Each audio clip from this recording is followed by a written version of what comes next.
Zoom. Oh, good. Sorry, I forgot to hit that at first. Okay. Is that a requirement, Bobby Joe? Do you know? I think so. I think it's something that we post on the web, and Yeah. I don't know if it's a requirement. Maybe Tracy might know that. I'm not sure. Do it. It is. Yeah, I thought so. We're a public body. Further evidence, Mike, that we're subject to the open meeting law, even if we can't find the underlying provision. There. Oh, that's. We're getting close. We're getting closer. All right. Can anybody hear me? Oh, Yes. we can now. Good. Okay. All All right. So Lisa, you were telling Suzanne all about you. No, I just, I'm a retired social studies teacher. I taught at North Country Union High School for 30 some years, and I'm happy to be on the board. Welcome. And you've been on the board for almost 2 years? I don't know. Something like that. Something close to 2 years. Yeah. Yeah. Good. Gio? I'm Gio Honeyford. I live in South Royalton, Vermont. I've been on the board around 3 years as well. And I was a long-term school board member. Welcome. Mike? Hi, I'm Mike Fisher. I live in Burlington. I was on the board for a relatively short amount of time, and my colleagues thought that once I got off the board, I would miss having meetings and board meetings, so they asked me to join. I am the former newbie. I've only been on the board for a year, so don't ask me anything, because I'm the questioner. I'm always asking questions, so welcome. It's always good to know how self-aware we are. Tracy, I think Tracy is Tracy. Okay. John? Hi, I'm John Steiner. I'm the president and CEO of Visbit, and I'm also on the VEHI management team. About 2.5 years with the organizations. And before that, 10 years in pooling in Kentucky and 20 years in pooling in New Hampshire. So I've been doing this for quite a while. Great, thank you.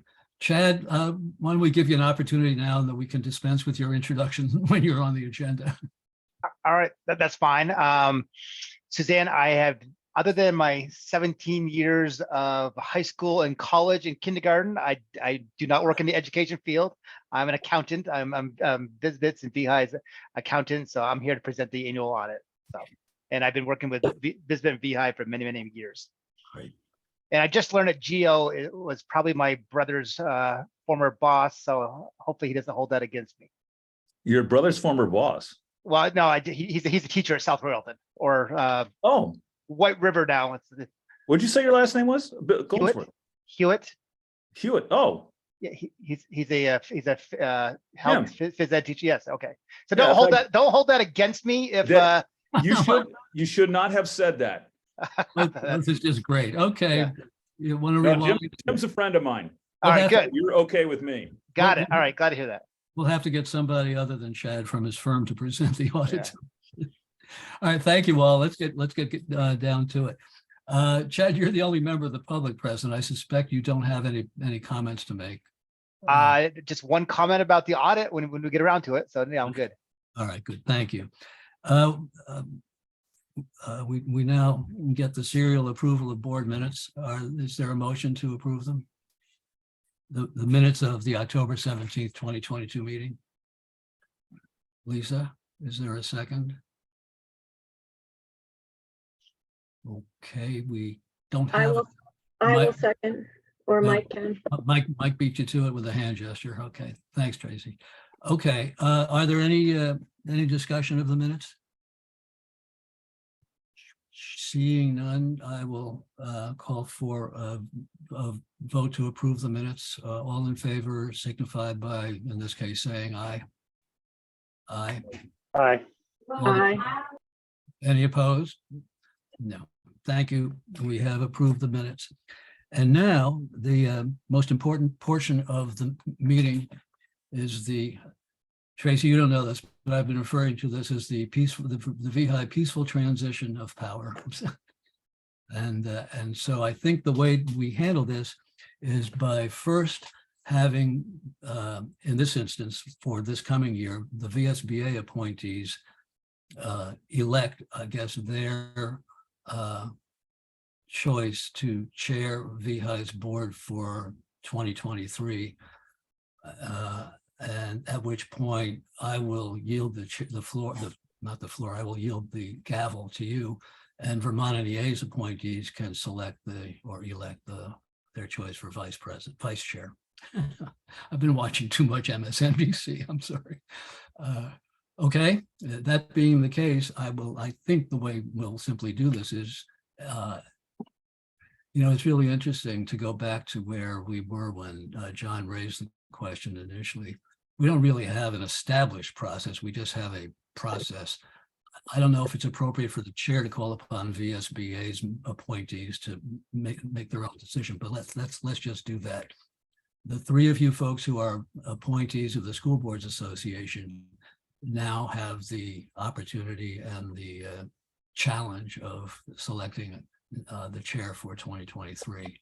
I don't know how you wish to proceed, but you can nominate somebody else, you can nominate yourself, and the person selected will have to receive, I presume, no fewer than 2 votes. I would like to nominate Tracy if she'll do it. This is like Benjamin Franklin, you have a republic if you can keep it. I will be willing to do it again. Okay. I guess I'll ask, any further nominations? Seeing none, they are closed. I presume you still need to vote. So all in favor of Tracy's elevation to the position of chair for 2023, please say aye. Aye. Opposed? Okay. That's it. I am now not the chair. Tracy, congratulations yet again. Thank you. Sigh of relief for you. Sigh of relief for you. Not necessarily. We'll follow a similar process for vice chair.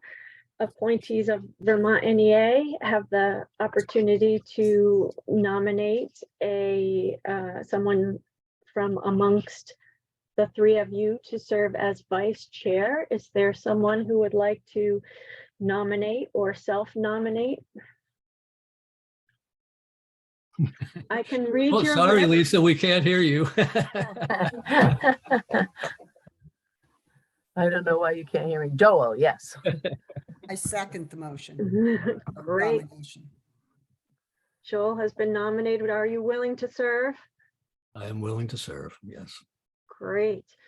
I'm assuming since he was nominated and seconded, there will be no other nominations. So all in favor of Joel as vice chair, please say aye. Great. Joel has another year as vice chair. I would like to pause with reorganization since Chad is with us, and the next item of business is the audit report.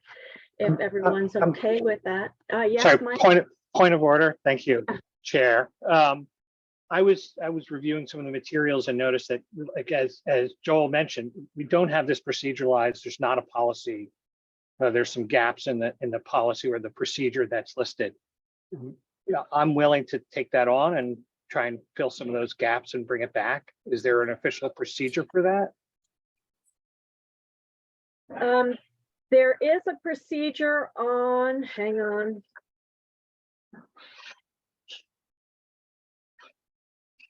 I'm glad you waited to ask this one, Mike. Just give me a second. I have it handy somewhere. We can do it later, but Yeah. How about I touch on it after the audit report? it's fine. Great. But so Chad can go on with his day and not sit through board reorganization details. I would love to invite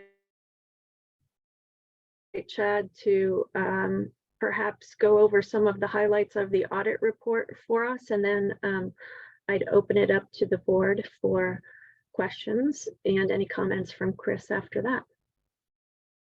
Chad, if you would like me to display anything, just let me know. I'm happy to share my screen and show the report. Okay, does everyone have a copy of the audit report? Yes. Okay, I guess I'll just refer to page numbers, Bobby Joe, Okay. and that way, we can just go with that route. So first of all, I just want to say congratulations to VEHI.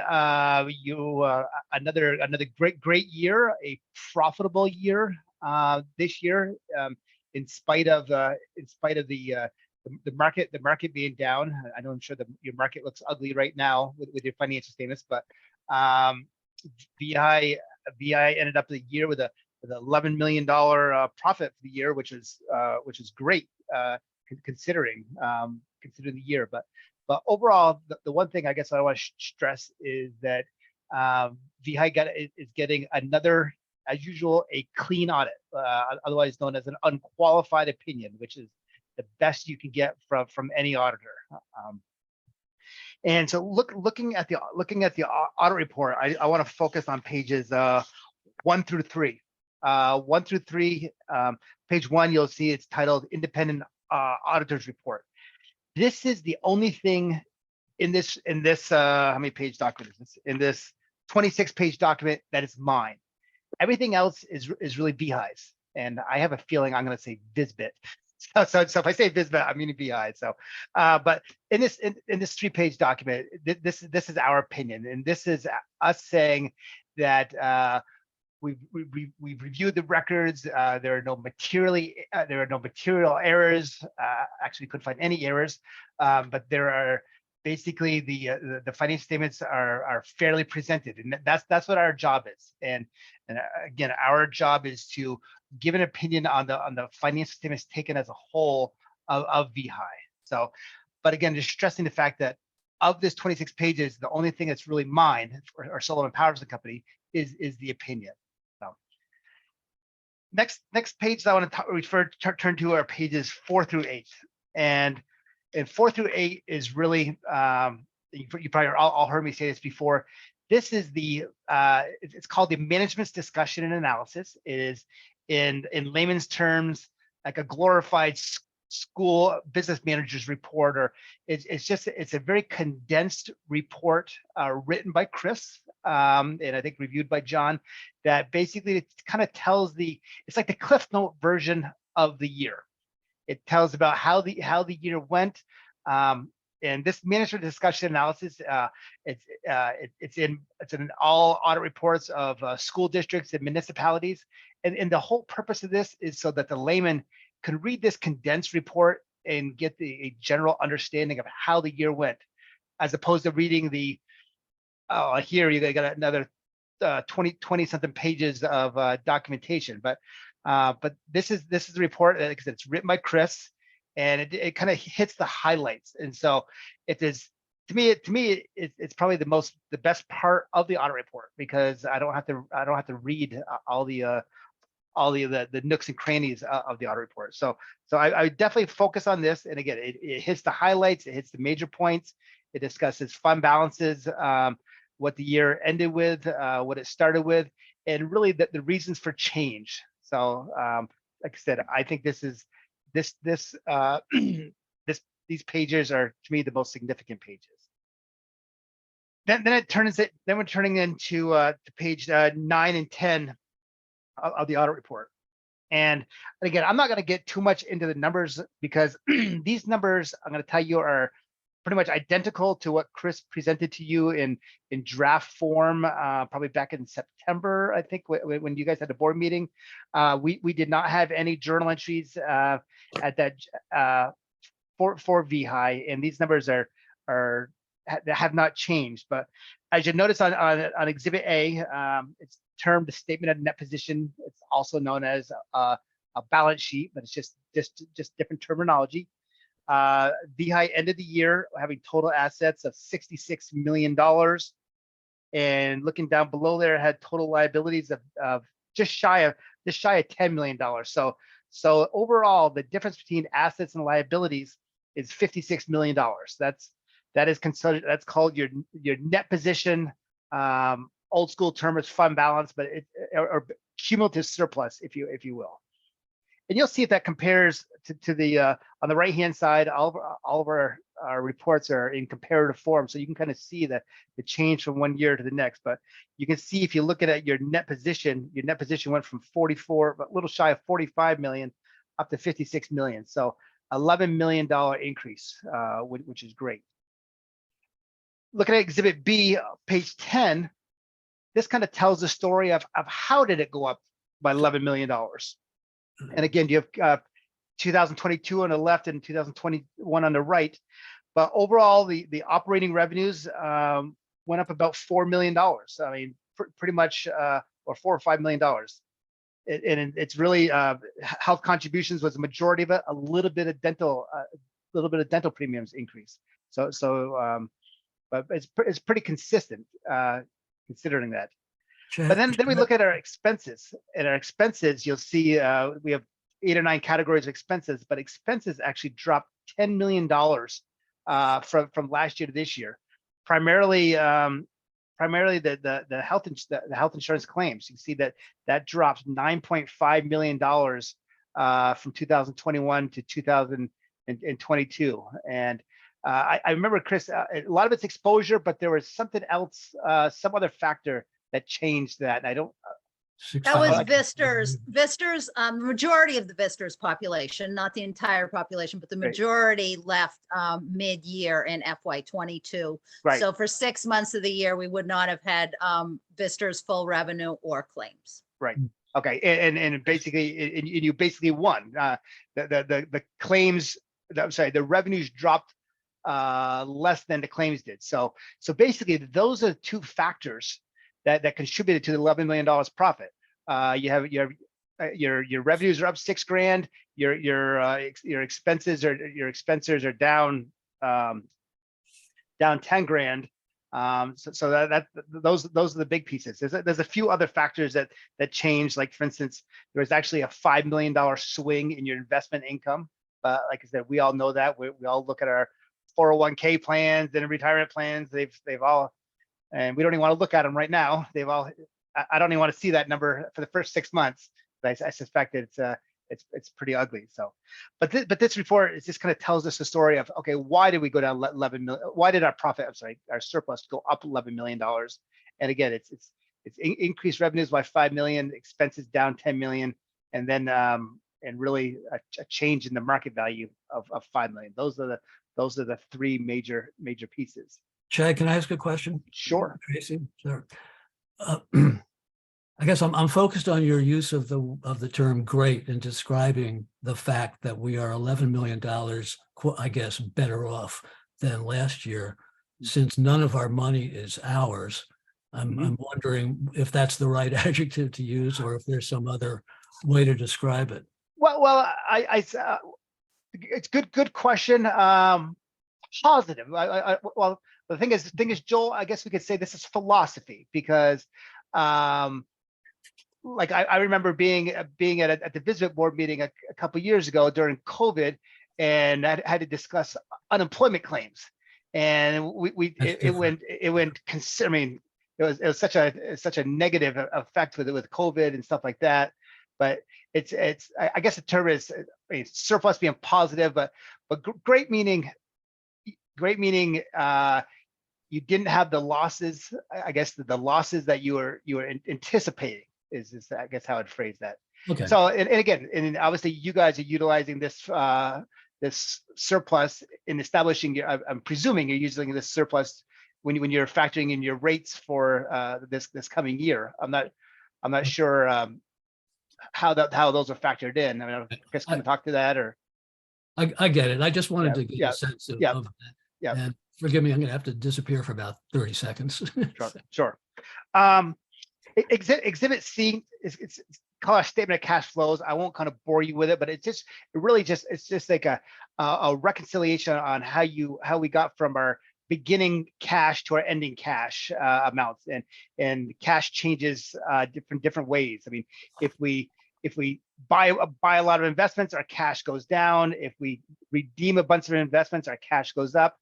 If people pay, if the schools pay money in advance for next year, our cash goes up. So it's really it's a required report called our cash flow statement. It just, again, this shows a trail of the cash of the cash for the year. So, pages 12 through 22 are basically the footnotes of VEHI. What this is, these are your details. This is basically I kind of gave you the forest approach, seeing the big global picture, but these are the details. These are the trees that are part of the forest where it talks about, okay, we have this much in cash, but how is it invested? How is it insured? Is it collateralized? Are there any contingencies related to this cash? Is it pledged? So these are the basically the fine details, if you will, of the balance sheet and profit and loss items. It talks about the receivables, what makes up the receivables, what makes up our prepaid. So it really is footnotes or AKA more details on the items.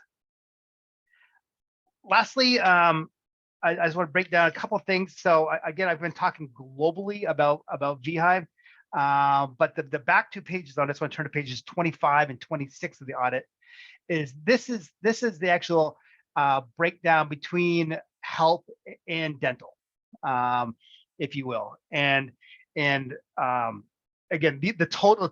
You'll see that if you're looking at the total column on Schedule 1 and the total column on Schedule 2. Those are the amounts that are reflected that we discussed earlier. They're reflected on Exhibit A and B. But you'll see that as of June 30th, 2022, it's the health program that had about $49 million of surplus outstanding at the end of the year, and dental had a little bit about 7. And you'll see that that's the total of the 56 million that we were talking about. And actually looking at Schedule 2, which is like basically an income statement or a profit and loss, it's the health, basically the health portion of VEHI that actually made about $12.5 million this year, but the dental program lost about $1 million. But again, VEHI in total had $11 million surplus. So the pages in the back kind of, again, just breaks it down a little bit further. The pages in the front are more of a consolidated entity-wide aspect of it. So again, I didn't want to bore you too much with more of the nitty-gritty details, but I'm like I said, we had no adjustments to the audit report, and I know you guys are probably looking at that stick that's over the back of Chris's shoulder, over her left shoulder, that looks in the background. She did not need to utilize that on the audit at all. So there is no, I don't really, is that a stick or a plant, Chris? I don't know what it is. It's actually a cactus with spines about this big on it. So. Okay. to me, it looks like a baseball bat sitting in the background, but there's no influence from Chris or anyone to change any of the numbers. So, but I'm glad you pointed that out to me, though. Well, the thing is, I'm just staring at this baseball bat, saying, "God, that thing looks vicious." So, but again, great job by Chris and the team. You got a well-oiled machine there, working there, and I guess that's what I got. But I'm open to any and all questions now, and I'm also, as I say this every year, I mean, we're happy to answer questions throughout the year. I mean, I don't want to say that this is a one and done conversation if you guys have questions. So I usually have no questions, and I always feel a little awkward when we get our audit reports for VEHI because they are for my entire tenure, which is 10 years, maybe longer. Every audit has been clean. But I have 3 questions this year. Oh, thank you. Yay! I'll start with one and check with other board members and eventually get to all 3 of mine. My first question, Chad, is that since 2017, VEHI has not formally had someone acting as president of the corporation. We have a resolution and have delegated the responsibilities of president of the corporation, and we are delighted to have extremely competent services provided through VisBit. What are your concerns? What should the board be thinking about with regard to that from an auditor's perspective? Any thoughts on not formally having someone working directly under us as president to oversee the fiscal integrity of the operation? I don't have a lot to say on that, Tracy, because I'm looking at, and I guess you guys referred to it as the management team. And that's where, okay, where did Tracy go? Oh, there you go. You just, sorry, I was looking at you and you switched.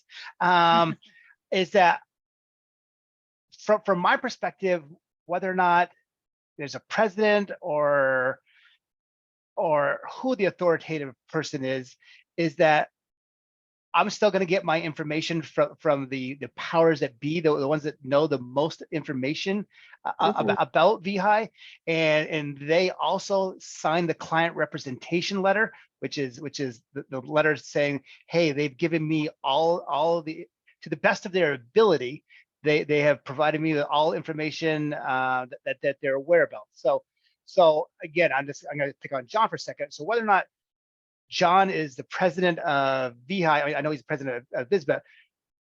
The title doesn't matter to me because I know, and same with Bobby Joe. I mean, that's where we get our information from. So whether or not Bobby Joe's in that role or she's in a presidential role, we're still going to get our same information from them. So from an audit standpoint, it doesn't affect me at all because I'm still going to go back to the same sources and I'm still going to get the same representations. So I'm hoping, I don't think I diverted that question, but it just kind of, I go to the source of the people that provide the data. No, it was very helpful and reassuring. Do other board members have questions? Tracy, I had a comment. Yes. I just wanted to make sure that for Suzanne's benefit, when Chad mentioned that we lost $1 million in dental, that was planned.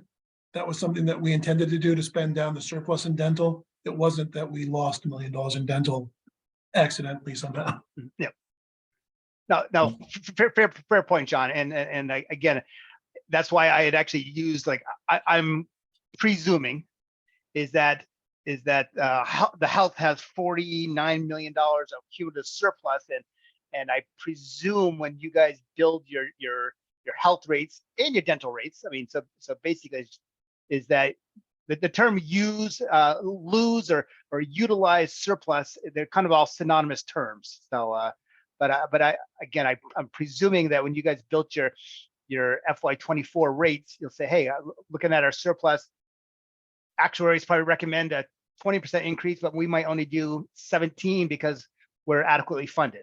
So that's, and so by looking at that approach, you're actually saying, hey, if everything works out as planned, we would actually end up losing money or giving back. Mm-hmm. Right. Joel?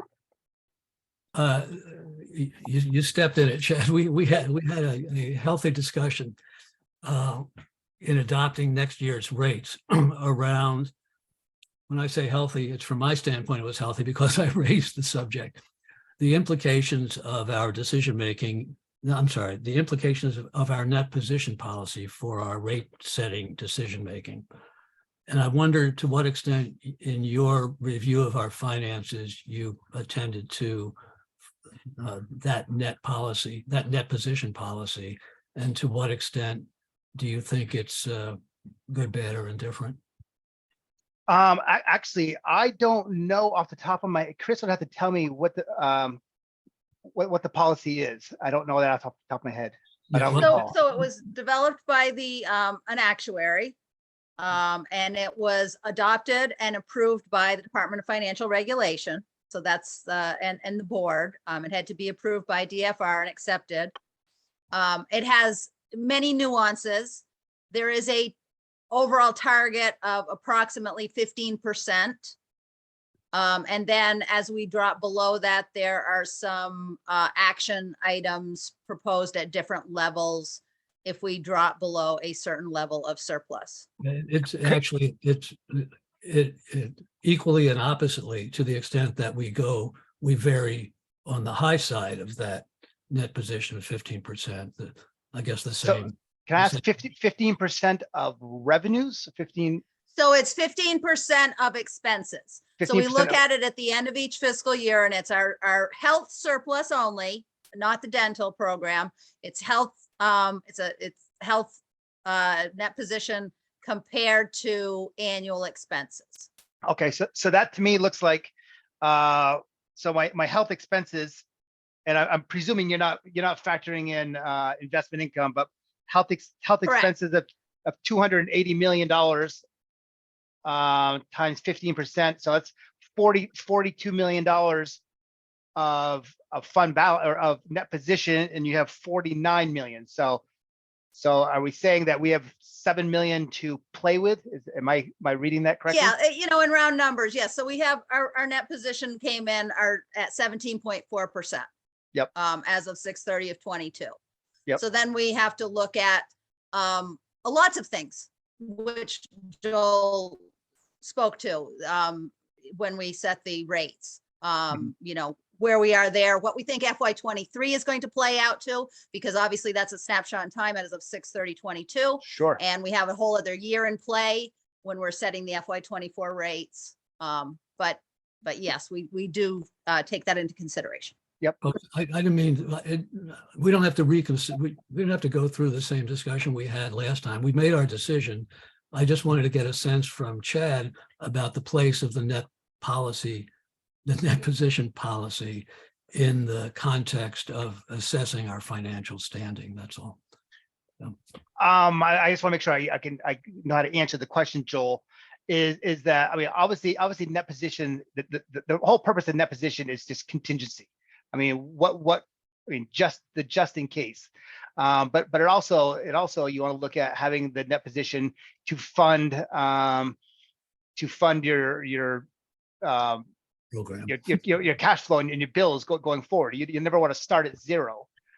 So it is a funding mechanism. And Okay. but if the I mean, I could tell you from a municipality and a school board standpoint what is kind of adequate to have for reserves, because again there's not a whole lot of variables, but with you guys, I mean, having claims being such a huge variable, could be catastrophic. I mean, obviously a bunch of small claims would hurt, but then again reinsurance comes into factors. So Yeah, well, Jonathan, go ahead and speak. Well, I was gonna say, and it's not just claims, it's, if we have a data breach and we have to pay a cyber, we get a huge fine. If there's investment income, there's so many different factors on the insurance side versus the school side. Mhm. And in fact, Bobby, Joe, and I, and Mark's aware of this, have been talking to different actuarial firms to try and come up with some kind of idea of getting a proposal of what it would look like for us to have someone look at where we are, different ways to measure surplus to make sure that we have enough, we're doing the right things, there's certain triggers, and most other pools have something like that. VEHI does not. So we spoke to one out of Philadelphia who specializes in pools, thought the price was a little high. We talked to another one out of somewhere on the West Coast that really spends a lot of time with pools and seems a little bit more in tune to what we're doing. So we're expecting a proposal from him. And then Bobby, Joe, Mark, and I can look at that proposal and interview again and ask questions and decide if that's something we want to bring to the board. But I think it would behoove us just to have a policy in place more so than what we have now. On the other side in VISBIT, we have actuaries that we engage on a yearly basis, and we look at our surplus from 5 different methods. VEHI has one method. Yeah. And the And other so thing, I'm not sure. I'm sorry. I'm not sure if VEHI has any potential, like I guess like Jonathan said, a data breach. If something like that could really significantly negatively affect VEHI, or whether or not, like I said, I don't know if insurance would cover that, but obviously having that contingency. When I talk about fund balances to a lot of municipalities that audit, I had a small town where they had an ice jam in the Lamoille River. They had to have a crane come in and beat down the ice jam during the middle of wintertime. It cost them $60,000. again, just talking small potatoes, what you guys got, but obviously they didn't budget for this ice jam. So that, but luckily they had adequate surplus fund balance to actually cover this. And it's just stuff like that you want to be prepared for. And again, it might be feasible for you guys to go out and spend $50,000 to a consultant to do a long-term project that very well may not be budgeted. But again, it's having the adequate reserves there to take care of that if need be.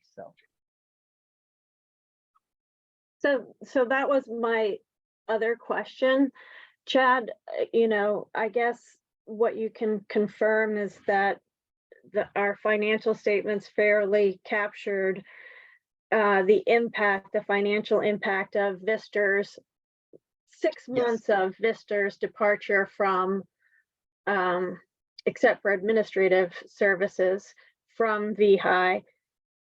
We can expect the impact of another 6 months. And right, yes. And right now, Tracy, I'd say that, and Chris, correct me if I'm wrong, but I mean, it hasn't been the net. And again, I guess we can't tell if the claims reduction is all Visters or if it's just maybe a healthier bunch of educators. But clearly the claims dropped at a much better rate than the revenue dropped, which is positive. But we've got another 6 months before we get a full year of what the new reality is. Correct. And the denominator. So the denominator will continue to change. Correct. In turn, revenue and claims expenses are going to continue to change over a 2-year period as we adjust to Visters moving out. And what we know so far is this is what the first phase of that looks like. Mm-hmm. Okay. And I suspect the lady that's sitting on top of you in my screen probably has a good idea through November, Chris, Yeah. So I have the September 30th financials, which I'm going to be presenting later in the meeting. But Great. One point I did want to make, and I'll make it now because it's pertinent, is that revenue is down 7% from last year. So obviously the first 3 months of the year, we had full Visters last year. We do not now. Revenues are down revenues are down 11%. Claims expenses only down 7%. So that is not following in this year. Claims are up.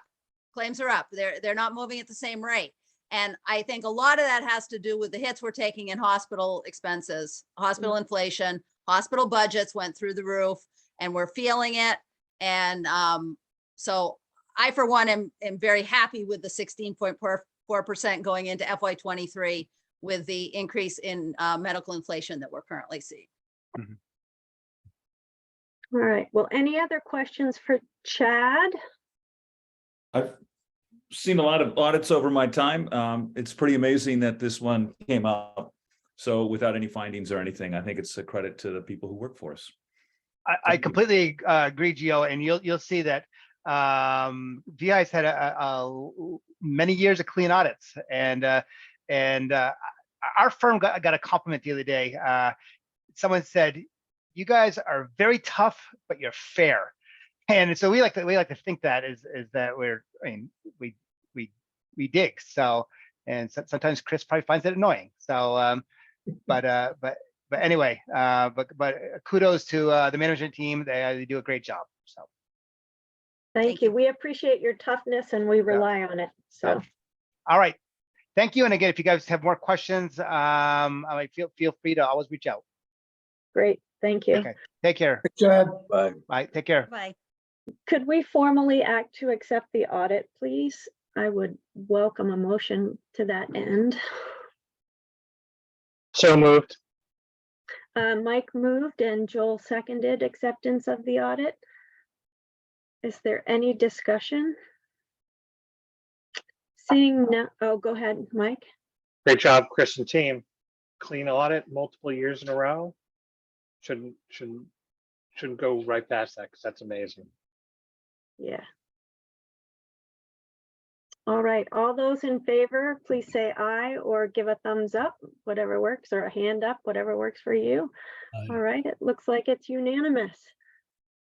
Thank you.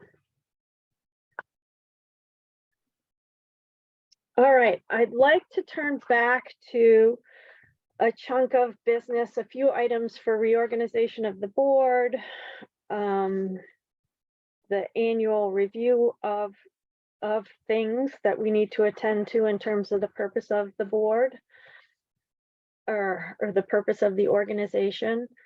I think Joel touched on some of these things in the beginning, but just to make sure our I's are dotted and our T's are crossed, if it's all right, I'll go through some of the key considerations of our board operations, especially for Suzanne, and certainly offer to connect Suzanne if it's helpful and you want to talk about any or all of this. And I know that Bobby Joe in the past has met with new board members to kind of walk them through VEHI's history, what resources are available in Dropbox, which can be overwhelming, especially the first time you look in there. So all of those supports are available to you and to anybody who's been on the board for a while as well, who wants a refresher. Our board is subject to open meeting law.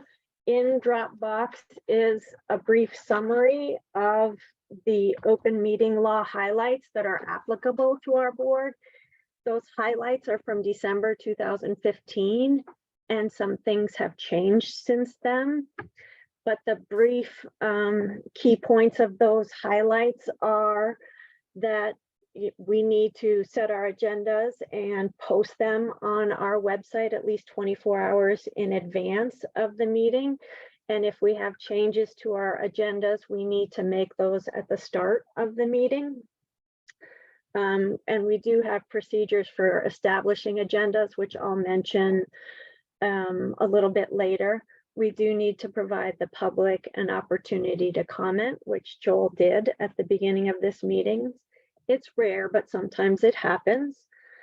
Our minutes also must be made available to members of the public within 5 days of the meeting, and Bobby Joe usually posts those draft minutes for us, and we approve those at a later meeting. And as of right now, as Joel noted earlier, under current law, we have to record meetings since we're meeting virtually, and those recordings need to be made available as well. All of our business, except a few items, need to be conducted in open session.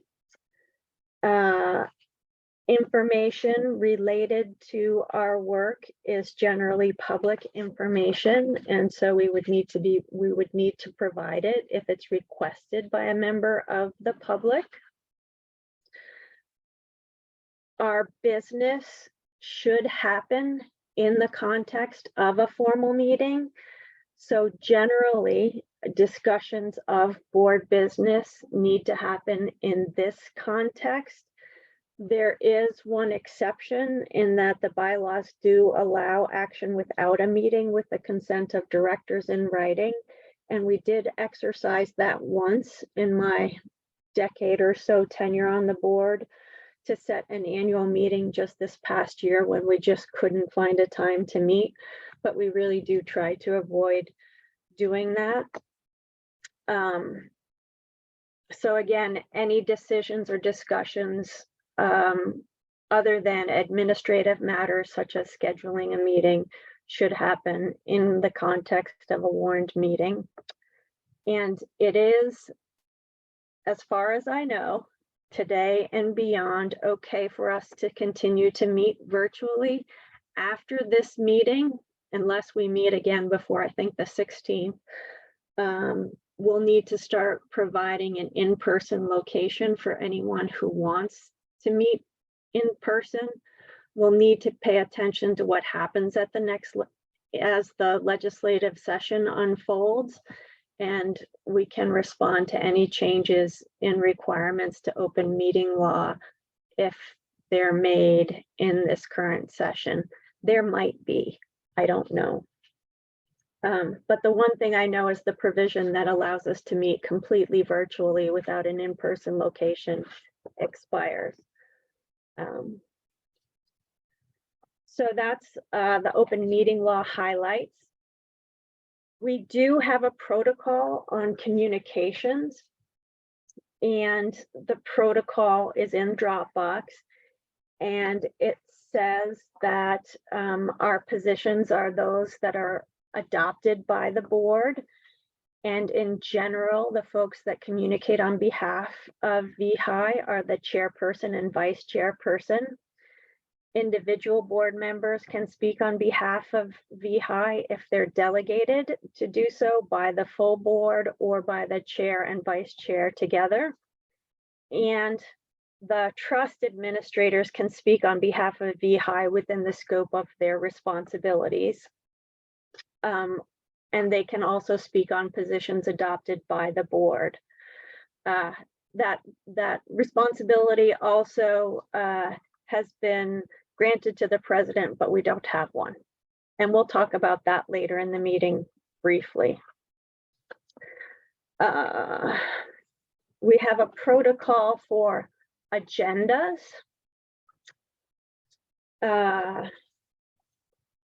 Generally, we try to adhere to an annual board work plan as a foundation for the development of our board meeting agendas. We try to, and our protocol provides for some time on each agenda at the end of the meeting for board members to bring items forward for future agendas. Also, 2 weeks before each board meeting, you'll get an email from Bobby Joe asking if you have any items for the agenda. The trust administrators work together and put out a draft agenda that the chair and vice chair work together to finalize. And the goal is to get agenda materials out to board members a week prior to that meeting. Again, the legal requirement is posting 24 hours in advance, and sometimes with DFR filings and things coming from actuaries and what our trust administrators can do for us, things are tighter and not always in those timelines, but that procedure is there, and we try and adhere to that so that everyone has a voice in shaping the board's work. We lived earlier in this meeting our procedure on election of board officers. And Mike, this would be a moment if you'd like to speak to additions or clarifications to that. Our procedure or protocol for election of board officers is just what we experienced, with an alternating series of the appointees of VSBA appointing a chair and Vermont NEA appointing a vice chair, and then that flips on alternating years. The protocol also reiterates the authority to speak or otherwise represent VEHI and the board as a joint responsibility of both the chair and vice chair, and that separately neither individual speaks on behalf of the board except as consistent with the communication protocol. So if, for example, the board delegates that authority to just one of us. Yeah, thank you. I think there's an opportunity for improvement just on how we initiate the reorganization meeting. Not that we're going to have what's happening in Congress today, but I think some clarification would be great. And so what is there a process by which I make those suggestions to the board? I think it would be fine if you started earlier to suggest that you propose a draft and we put that on a future agenda.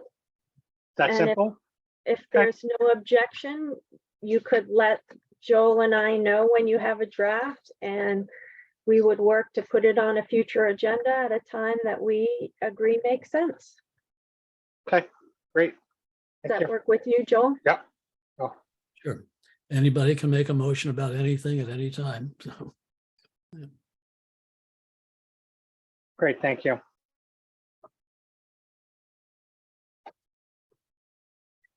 Um,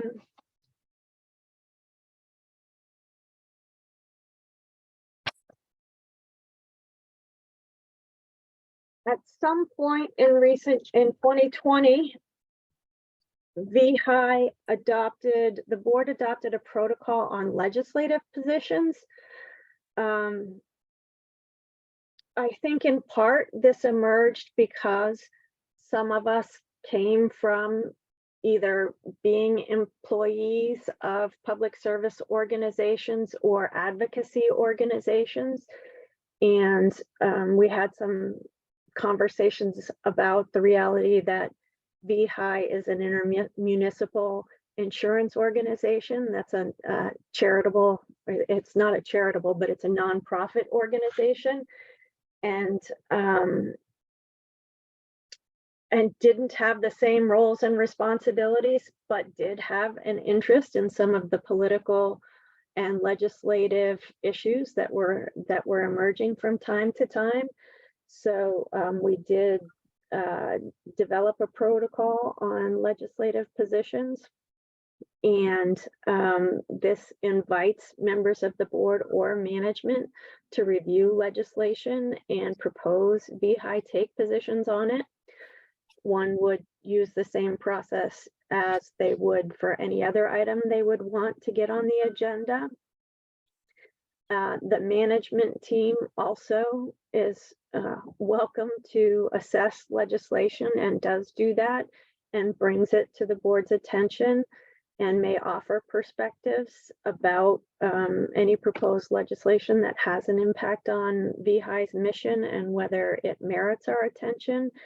And in the event the board authorizes some sort of action regarding legislation, the management team can help determine what's appropriate. And if they can't determine what's appropriate, they'll come back to the board for if there's not consensus, they'll come back to the board and we will discuss it as a board and determine whether or not to take a position. That doesn't mean that the management team can't provide information for our communications protocol. They do that from time to time when circumstances arise and it's necessary. Any questions about that? One more board reorganization item that's not in the procedures, it's embedded in the bylaws. It's on page 5, and that's the manner of acting. It's a little different from most decision-making bodies folks might have served on. The manner of acting, or the way this body makes decisions, is by a majority of the Vermont School Boards Association's appointees and a majority of the Vermont National Education Association's appointees present at a meeting where there's a quorum. So it kind of takes a majority of both groups of the board as a whole to make a decision.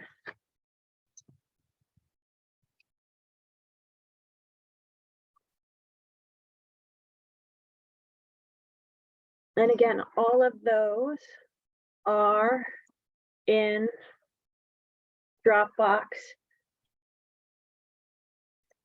in one of 2 folders. And Bobby Joe can help you find them if they're not easily accessible. And again, if folks want to bring them up for updates, review, and revision, you know how to do that. Jumping down to item 8, annually, we also review I made so many files before this meeting, so I had everything at my fingertips. And that was a mistake. Annually, we also review some important legal and policy considerations. One being legal duties of the board. Again, as I mentioned earlier,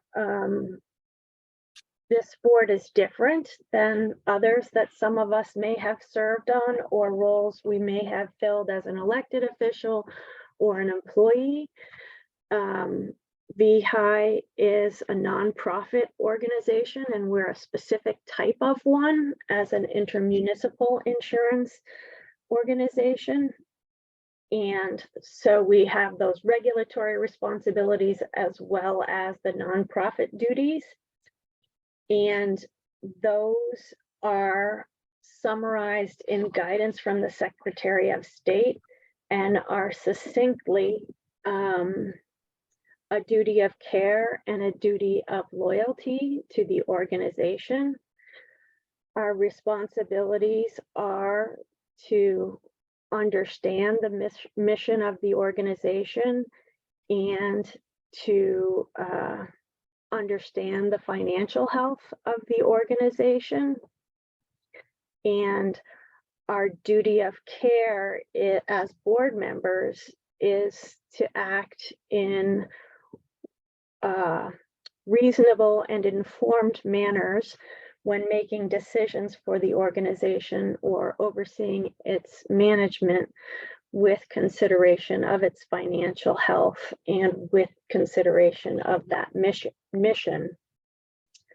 And similarly, the duty of loyalty requires us to act in good faith in ways that reflect our belief that what we're doing is in the best interests of VEHI. And that includes when decisions raise actual or perceived conflicts of interest. And again, those are summarized. The whole document is from the Secretary of State is in there, and there's a November 2015 summary version in Dropbox. Beyond that, we have a policy that we were required to have by DFR, VEHI's board conflict of interest policy, that basically says we will fulfill those legal duties, duty of care and duty of loyalty. And it spells out what to do if there's a concern. Did I say conflict of interest? I meant code of ethics. The code of ethics Good. is, thank you. You're fine with that correction. Keep going. Great. So the conflict, see, I have conflict of interest in front of me because I made too many piles. So basically, again, the code of ethics policy says we'll fulfill those duties, and it gives you guidance regarding what to do if you have a concern. I won't walk through the details of it, but again, emphasize that it's in Dropbox. Take a look at it. If you have a question or concern, reach out to Joel, reach out to me, reach out to a trust administrator. It's there as a resource for you. Framework for positions on legislation is listed here and linked. By the way, I really, really appreciate the links in the agenda, Bobby Joe. I think it makes it easier for board members. We have a whistleblower policy, which was also required by DFR as part of the, I think it was the 2017 reorganization. And basically that policy says that if someone believes that the law is not being followed, especially in terms of fiduciary or legal conduct, it spells out procedures for complaints, and it provides protections for folks who might raise those complaints. And again, that policy is in Dropbox, and it protects us as board members, it protects trust administrators, it protects volunteers and interns, and it applies to any entity that has a substantial business relationship with VEHI. I wish it wasn't called whistleblower policy, but I kind of understand why it is. And lastly, want to highlight, and we've already started talking about it, net position policy. We have a policy to ensure we maintain adequate reserve funds, and it spells out what to do if our reserve funds drop to certain levels. It requires right now an annual review by the board, and that our management team monitors the net position on an ongoing basis and bring that to the net position information to the board if circumstances warrant. And it sounds like there's an interest in further exploring updates to that. So John, is there anything else that you'd like to add? I think we need to strengthen that policy and just make sure that, as a board and as an employee, we're doing everything we can to make sure that the VEHI is protected, the members are protected, and that it's here for the long term. And I actually found out today, I never knew this, there's a new actuarial standard for pools in regard to this, which didn't exist until a couple of years ago. So we're going to keep looking into it, and we'll bring you more information. Okay, so the minutes will show that the management team is reviewing and will provide guidance to the board on options for updating the net position policy in the future. Net position review, net position policy. Great. And we have a review later on tonight, right, Chris? Perfect. Any questions on that? Tracy. Yes, sir. So a couple things. One, going back to the whistleblower policy. When I was reading it, I had some questions about the confidentiality. It wasn't exactly clear, but I don't want to waste the board's time. If we ever needed to act on this policy? Oh, I see mostly Mark saying no. Okay. All right. Maybe I'll review it offline and see if there's really a concern. It's really around how much is confidential and how we deliberate, and whether we deliberate in exec session or in public. But if it's not been used, I don't want to waste time. There's other stuff to do. Well, in fairness to you, Mike, just because it hasn't been used doesn't mean it won't be used. There might be an occasion. Yeah. You don't want to regret not having brought forward what you think. Okay.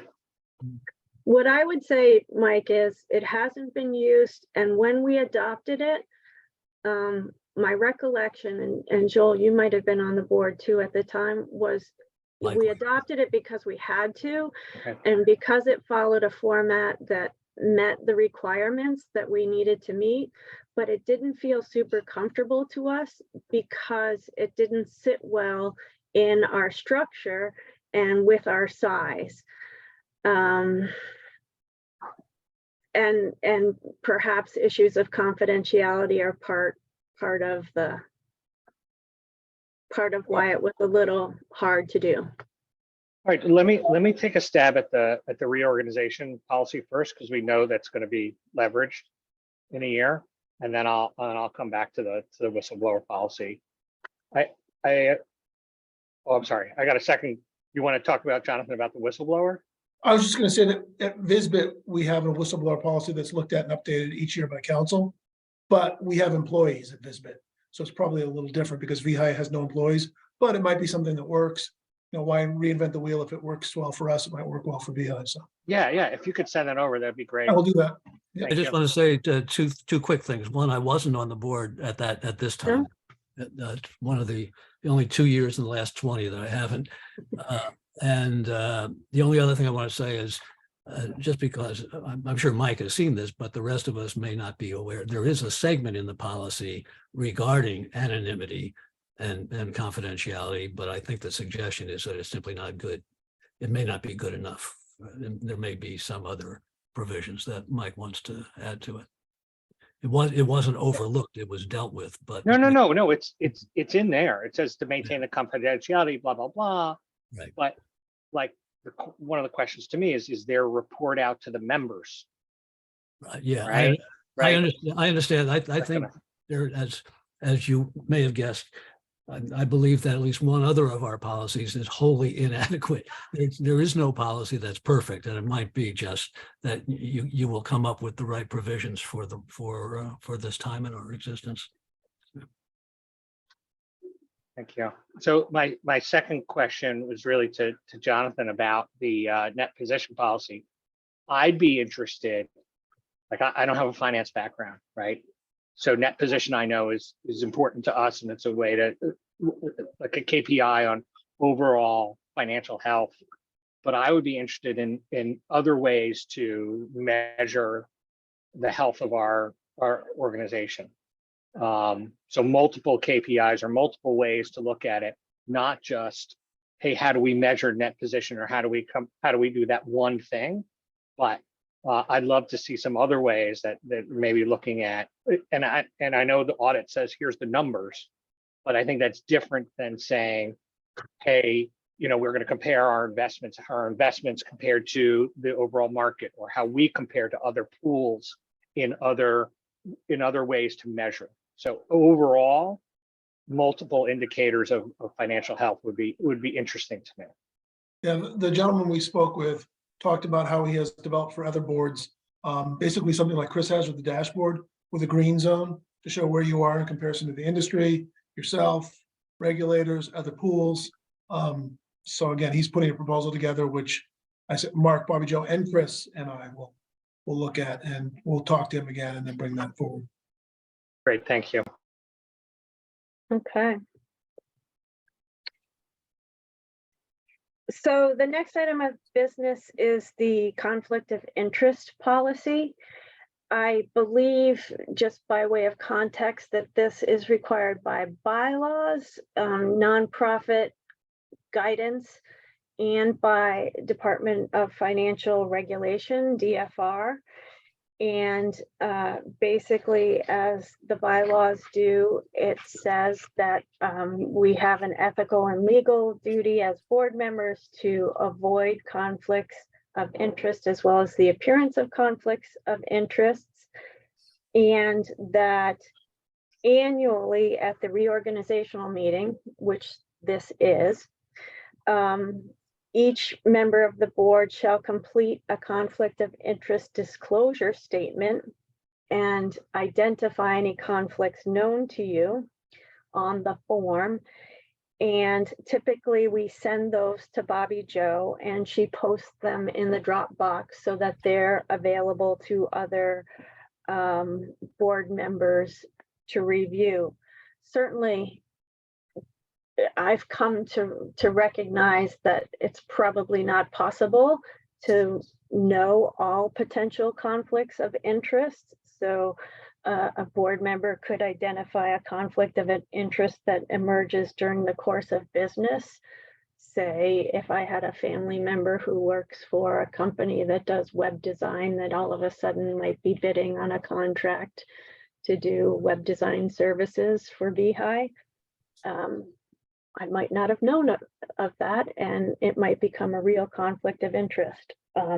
Or I will put on my disclosure that my health insurance is obtained through VEHI, and even though the decisions that I've been a part of around rate setting have not, in my mind, been a conflict of interest. I suppose if we ever decided to set rates that gave preferential treatment to board members, that would be a conflict of interest. So I'll put that on my conflict of interest statement, just in case that ever happens.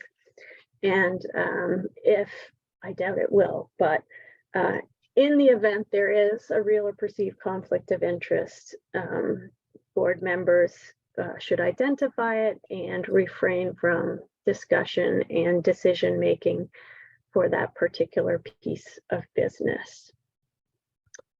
So Bobby Joe, have you had a chance to send those out? Nope, I will send it out right now. Great.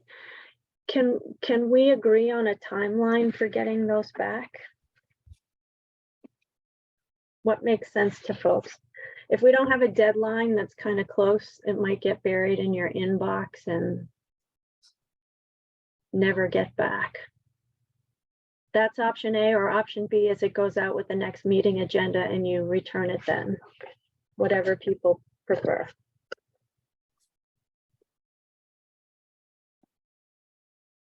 Well, All right, if they go out today and it's Wednesday, how about by next Wednesday?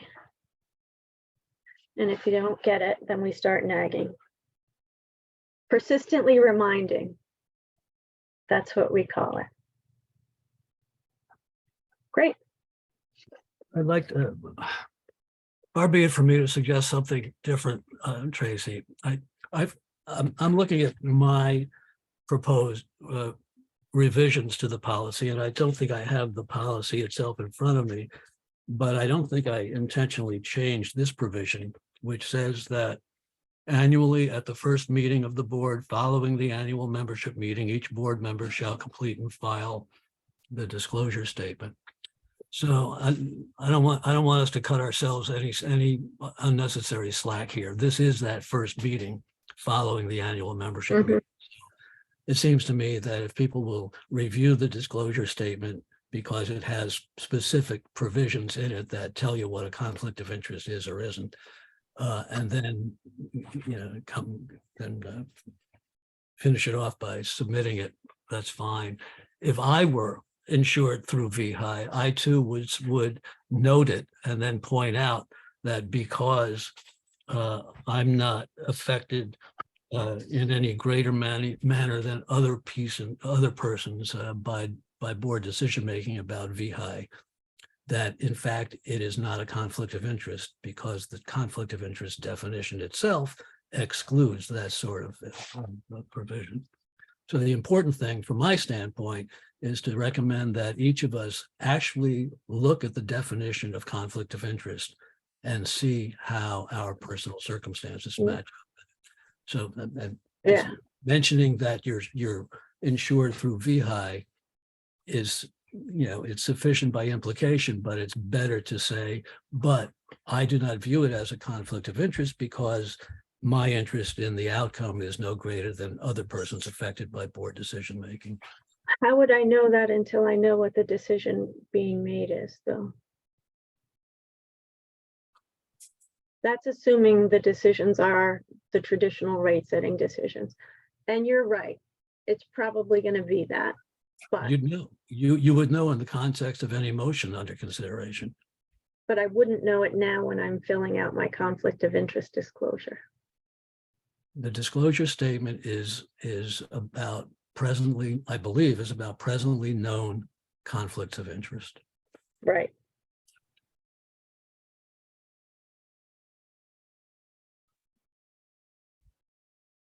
So all we can ask is for each of us to review the statement and use our best judgment. And we will work together to do our best. And and in the proposal that I made, I took up, I think it was Gio's suggestion from some time ago, that our policy actually provide for us to share our disclosure statements with each other. Mhm. So if any of us says something that raises a question, somebody else can actually bring it to the attention of the board for discussion. But we haven't adopted that. That's just my proposal. So. Bobby Joe will put them in Dropbox. Okay. I think, Tracy, I think this item was put on the agenda in this form as separate from the others because of my having made the proposal that I did last March for its amendment. And and see if we can make some progress towards either getting it addressed or just dropping it altogether at this meeting. So I'm not quite sure how you'd like to proceed.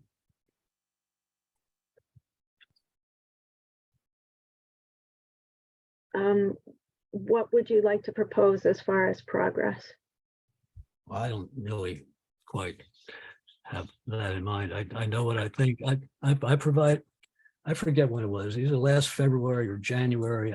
I made the bold assertion that I'd be willing to sit down and spend some quality time reviewing the conflict of interest policy and making proposals for changes that I thought were appropriate. I did that, and unfortunately, what I found was that a wholesale revision of the policy was what I would recommend. And so I provided you all a lengthy memo and what amounts to a somewhat shorter version of a proposed policy revision than is the current policy itself. And I don't know how you'd like to proceed, but if you, as I've said before, if we want to proceed, we should. If we don't want to proceed, I have pride of authorship, but I don't care enough to worry too much about it being adopted, other than I personally think that the policy does not reflect, as written, does not reflect well on VEHI. That's all. And for the reasons that I think I make pretty plain and too lengthy. Yeah. You've made that clear, and I appreciate the way that you've presented it this evening and in your memo. Gio? I'm happy with the current policy.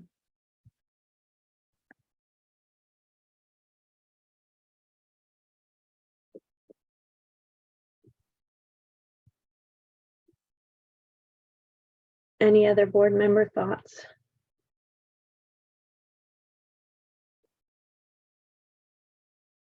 Suzanne?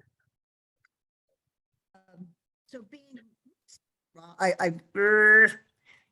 we'll do the video too.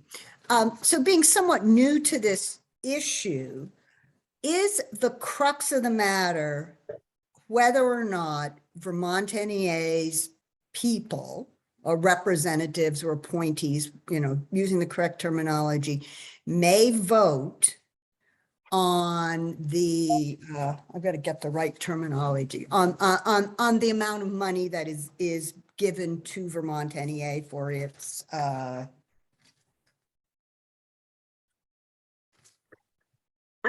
use of markage, let's say that. I'm totally new to this, so give me the schooling I need, please.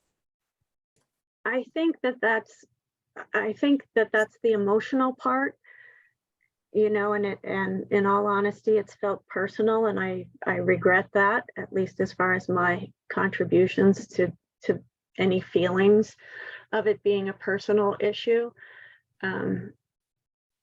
But yes, it's about who votes on what service agreements and what's true conflict of interest and what has an appearance of conflict of interest and what's not. And we haven't been able to reach resolution on that. And I'll just pause right now and say I really appreciate that we're all asking thoughtful questions and listening and presenting our thoughts calmly right now. And I appreciate that.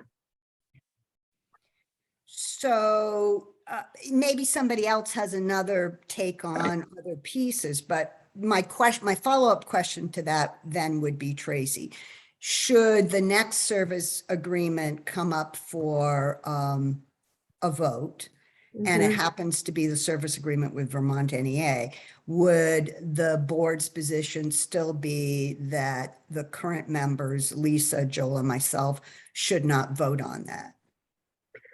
It historically, it will come up before June, or should come up before June. We should meet in May or April to discuss budget and service contract, and should meet in June to adopt budget and service contract and some other things. And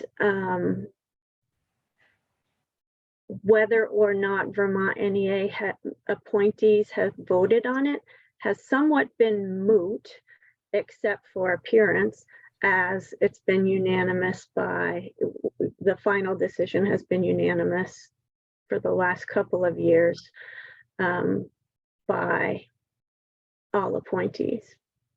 We'll see what happens this year, I guess. I have a simple question if it comes in. Can you hear me? Nobody can hear me. Yes.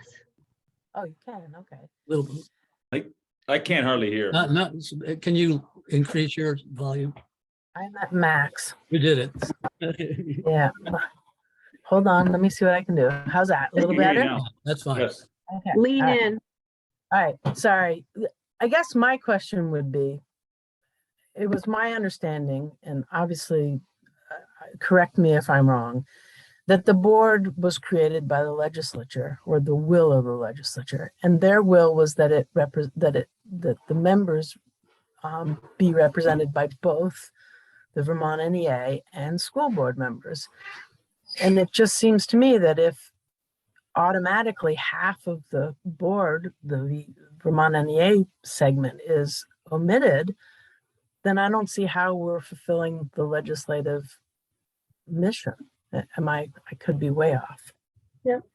Well, and that's a perspective. Yeah, I can't speak to that, but I think where the issue becomes is, and Joel has put out a lot of printed material on this that I've read, is it's not that you guys stand to have financial gain from this, because it's clear I don't think that any of you do.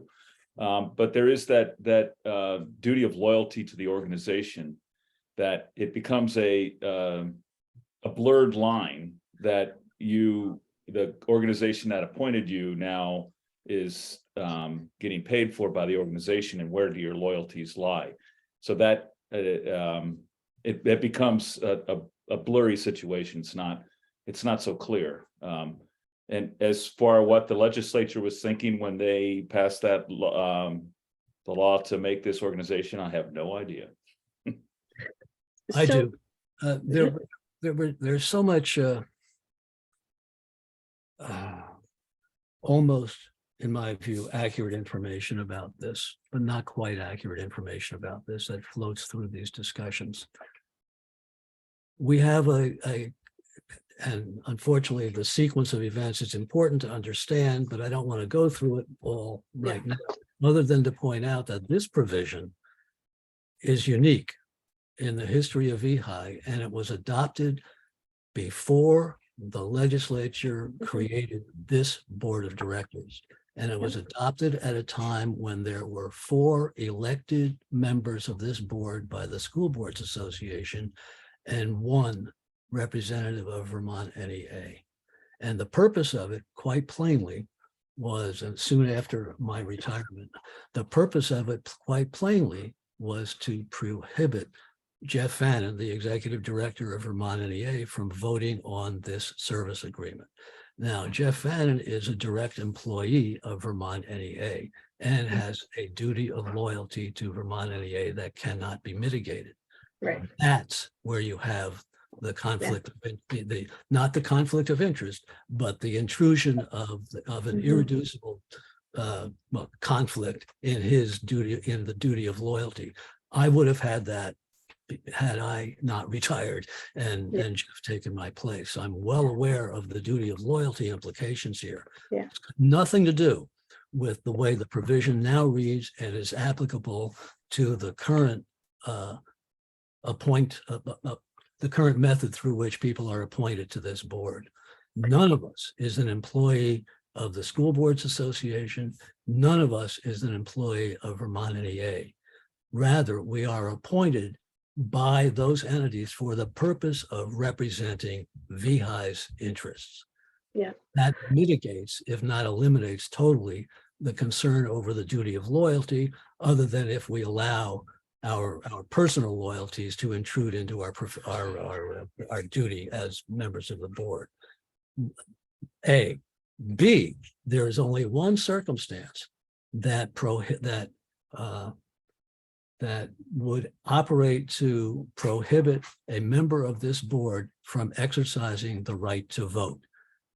Only one, and that is the existence of a conflict of interest as that term is defined in our bylaws.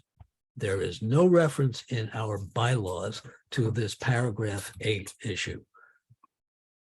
3, paragraph 8 is written in such a way as to require Vermont NEA appointees or one appointee or another actually to represent the interests of Vermont NEA in any discussion of this subject. Facially absurd. How can you maintain a duty of loyalty to VEHI when you are told by VEHI that you are to advocate the position of Vermont NEA? So for those reasons, among others, paragraph 8 has been a real bugaboo for me, as those who've been around know, and I can't let go of that. But if the wisdom of the board is to retain that provision, it will retain it without any force and effect. And it reflects poorly on the board, and it certainly reflects poorly on the relationships between board members who are appointed by Vermont NEA and appointees of the Vermont School Boards Association.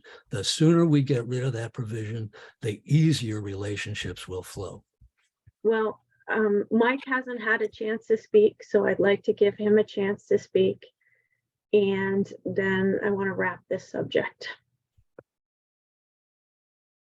There's a lot to respond to, and I've had a lot of conversations about this, Suzanne, and I'm happy to have them with you offline. And I think there's a lot of factors into this particular paragraph, but as Tracy pointed out, it hasn't in reality made a difference, because there's a good relationship with Mark, and we've been happy with Mark as an NEA, service provider. So it hasn't been an issue, but it may.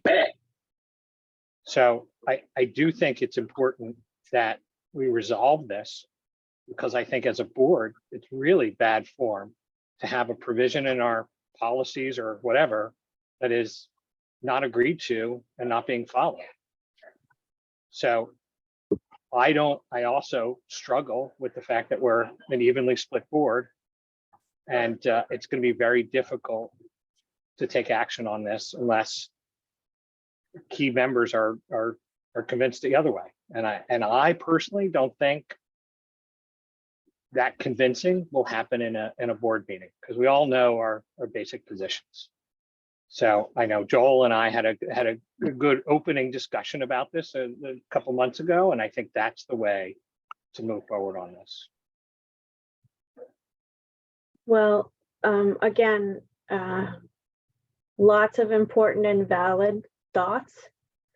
And I think all of them show care and commitment to the best interest of the organization. And including the value of differing perspectives. And again, this was perhaps the most comfortable and open conversation we've had about this subject in quite some time. So I'd like to thank everybody for that, and everybody for speaking up, and maybe celebrate this as a step in what might be a multi-step conversation. Sometimes taking one small step at a time is the best way to travel farther. So yeah, I don't disagree, except that it's been 4 years that we've been having this discussion off and on. I would like to point out that I'm not sure. I want to point out that no one has made a motion. There are two things I want to point out. No one has made a motion to have any appointee of Vermont NEA not participate in the discussion or vote. There's just been assertions about it. And certainly nobody on the Vermont NEA appointee side of the equation has stood up and said, I have a conflict of interest because of this policy provision. Yeah. The closest we've come, though, is at the last meeting, Tracy, where you initiated your vote on the service agreement, with a sort of a long dependent clause that said, by the way, there's this provision that calls on Vermont NEA appointees to refrain from participating and voting. Now, if we're going to experience that every time this discussion comes up, then we have an ongoing issue. If I'm almost done. If we don't have an ongoing issue, then we got to get rid of this provision that is of no force and effect, as far as I can tell, by any reading of any law anywhere. Okay. So I'd like to just rewind to a positive conversation and look forward to. That's as positive as I've been on this subject. Go ahead. All right. Well, I appreciate your efforts then. And in the interest of in the interest of taking care of the rest of the business, want to move on to the next item of business and know that we'll continue to work together to see that VEHI is well governed and fulfills its mission, including when it's hard. You know, So the Tracy, I understand, and I don't disagree with moving on, but Mike just made a point that we have failed as a board in the context of board meetings to adequately address this issue. Obviously, he was right. This is yet another example of that. Nice discussion, absolutely no finality. So, I disagree, Joel. I disagree. What is it And you disagree with? I think being able to have a respectful conversation where people share different ideas is a really positive thing to do in this context and in every other political context that our nation is grappling with. And I want very much for this to be a conversation about issues and ideas and not about people. And I'm working hard to do my part to contribute to that, acknowledging that I'm not always perfect. So with that, I don't think that's fine. It's not terribly responsive to what I just said, Tracy, but that's all right. Let's move on. exactly. So let's move on to the appointment of secretary. While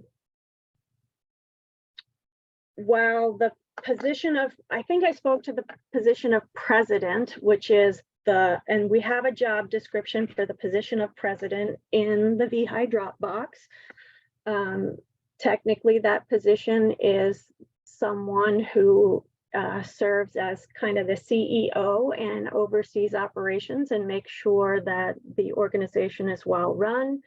Because we don't have an employee, we don't have someone who works for the board doing that, but our trust administrators and the team at VSBIT do an amazing job fulfilling those responsibilities. And we have a resolution that delegates authority for many of those responsibilities. We also need a secretary for the corporation who primarily signs things. That position has been vacant since Zach McLaughlin left us, but we should fill that and have someone who occasionally is available to sign things. The important qualification for that person is availability in Montpelier fairly readily on an intermittent basis. How often is that needed? A couple times a year? If that? I'm honestly not sure what it is they sign. And sometimes So- there are things that, like, I think there might be in policy, if somebody has a complaint, the complaint goes to the secretary. So they, you know, in order to comply with policy, we need to have someone identified who would be the recipient of that. Chris, did And you in have- your delegation, it does mention that the secretary will be a check signer. However, I have never, ever in 22 years needed to go to the secretary of the corporation to sign a check. We've handled that internally, but it is on there.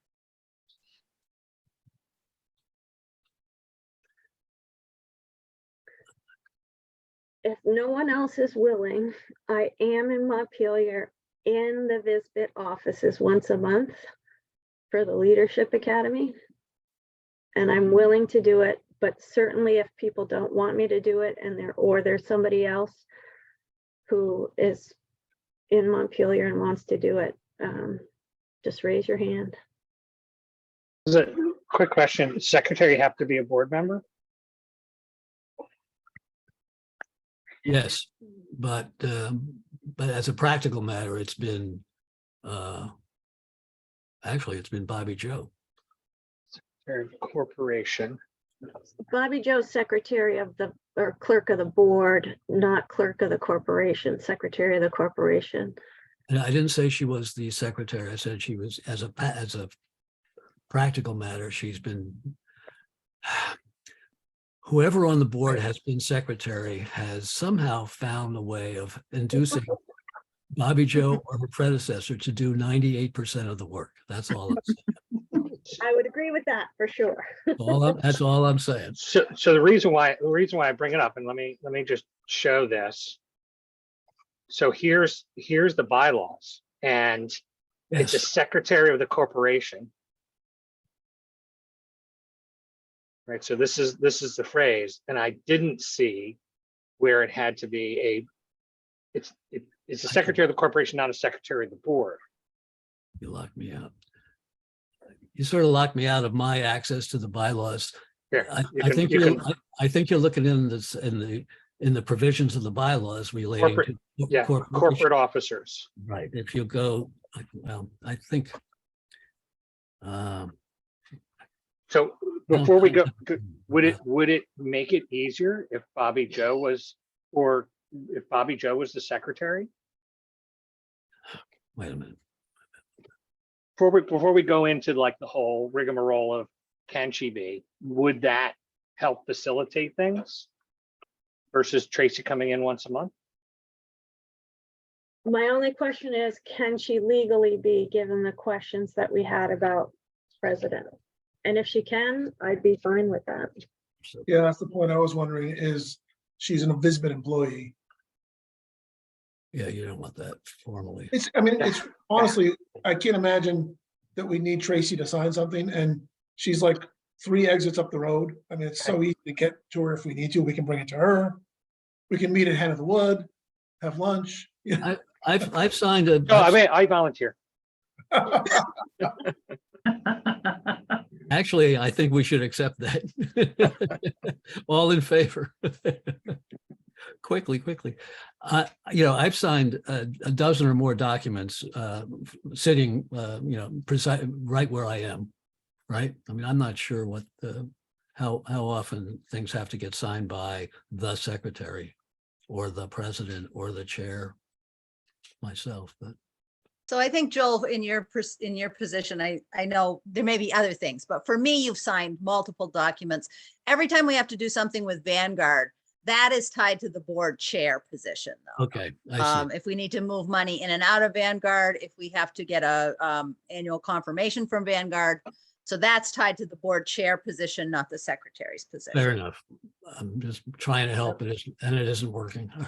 It's really the keeping the records of the corporation, right? So minutes of the meetings, the member and directors meetings, posting notices, keeping the corporate records, keeping, that kind of stuff, general charge of the membership books of the corporation. So I do think it's important to have this role filled by somebody who's going to do that. Or delegate, or they're going to have to delegate that and be accountable for that. It is actual work that I do, though. So. Right. I mean, I understand what you're saying, Jonathan. But if we specifically said, or do we get an opinion that the president of VEHI cannot be from Visbit? Do we get that specifically? Yeah. When Laura Soares was president, my recollection, John and Bobby Joe, correct me if I'm wrong, is that the Visbit board took action to eliminate that. They did not feel it was right, or they had qualms about a Visbit employee being the president of VEHI, and Laura stepped down from that role consequently. Yeah, Mhm. president of both, I think that was the. President of both, yeah, whatever. Yeah, fiduciary duties. Do you think that if Bobby Joe is actually doing the work that's laid out in our bylaws of the secretary, what do we think about going to the VISBIT board and asking if they're comfortable with Bobby Joe acting in the secretary role for VEHI? Yeah, I mean, Jonathan, can you explore that for the next meeting? Sure. And yeah, I'm we'll happy to do that. vacant for another meeting, get a legal opinion. If I'll you run get- it by Pietro, and then if he says yay or nay, the board will be, I mean, they will be. I personally think it's easy. And that we should in fact elevate form over substance here. I think Bobby Joe can definitely be delegated by the secretary or by the board to perform most of the functions under the nominal direction of the secretary, who shall be appointed by the board. I don't think, Mike, with just based on history, that if I were on the VISBIT board, I would feel comfortable essentially undoing the very decision that Mark was talking about, them having made 5 years ago or however, to get Bobby Joe's predecessor or John's, however this is done, somebody's predecessor, off the hook of having a arguably conceivable conflict in his or her duty of loyalty. So. And you can just make it easy and appoint Tracy and we're done. Lisa, What about appointing the current chair? Whoever is the current chair, and they would then contact Bob, and then they could make, I don't know. Yeah. we could add that to the procedure that Mike's working on. That the current chair will also serve as secretary. Seems like we're spending an awful lot of time on something that rarely gets used. Yeah, So I don't care what we do. But let's not talk about this anymore. I mean, I don't care if it's Joel, I don't care who it is. Wait a minute, I care. So if Mike's willing to do it, let him do it. Or if Tracy's willing to do it, let's just let him do it. Or Lisa wants to do it, that's fine with me. Suzanne, I don't care. I'm not doing it either. No, I think Gio's onto it, and I don't want to do it either. I'm But too far away. I I'm not think- convenient. I think we need a nominal secretary or someone to whom the designee to perform the functions of the secretary, i.e. probably Bobby Joe, has access in the event of a question or a problem. And that would be the first order of business for the secretary would be to try to address it. And that probably means bringing it to the full board anyway. That's Mhm. correct, Joel. I agree with that assessment. So given that, and Tracy's willing to do it, why don't we just make Tracy it?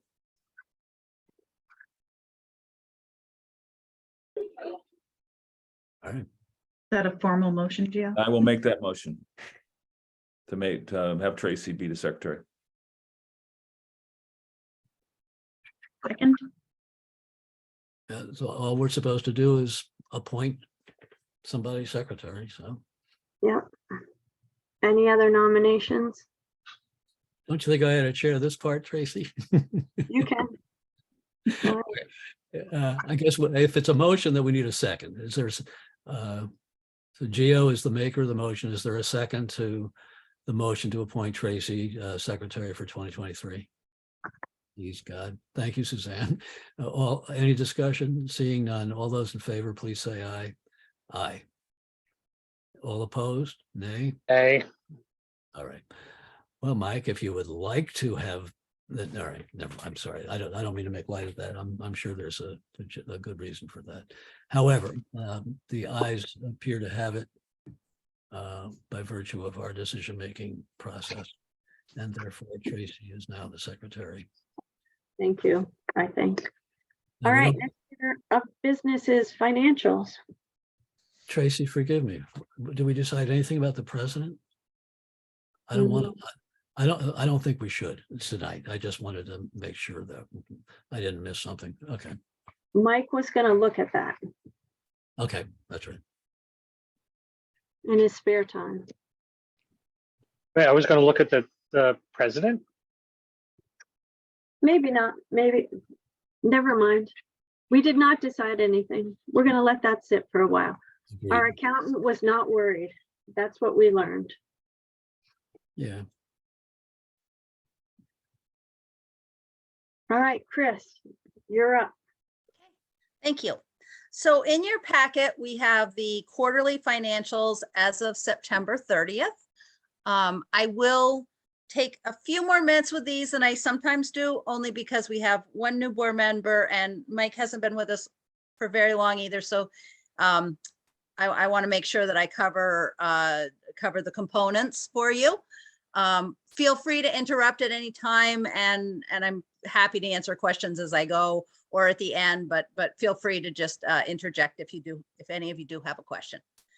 The first, I'm just going to kind of bypass over my memo for now. I'll keep kind of talking about things in the memo. So the first statement in your packet is the statement of revenue, expenses, and changes in net position, which is basically your income statement in the for-profit world. Here, what you're seeing is you're seeing the first column is related to the health program. The second column is related to the dental program. We have the combined column, and then a comparative to last year as of this time, as of 9/30 of 21, and then a percentage variance is the flow of the statements.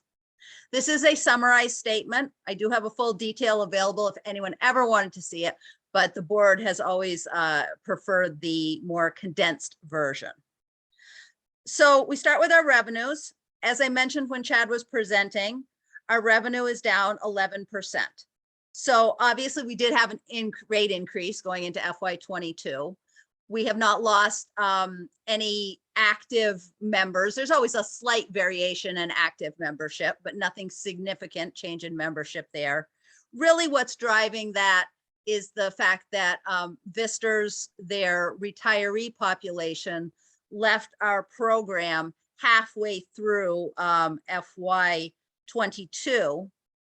So when you're looking at the 9/30/21 numbers, that first quarter of FY22, Vista's population was in there. We had full contributions for those 3 months from the retiree population. And now when we're looking at this quarter, we no longer have that. So that is really your primary driver of why your contribution revenue has decreased.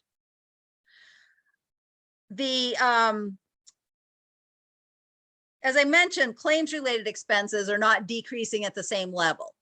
So, you know, that can be subject to a lot of factors. I mean, there's a lot of factors that go into claims. You know, there's pharmacy drug utilization, there's expensive drug utilization.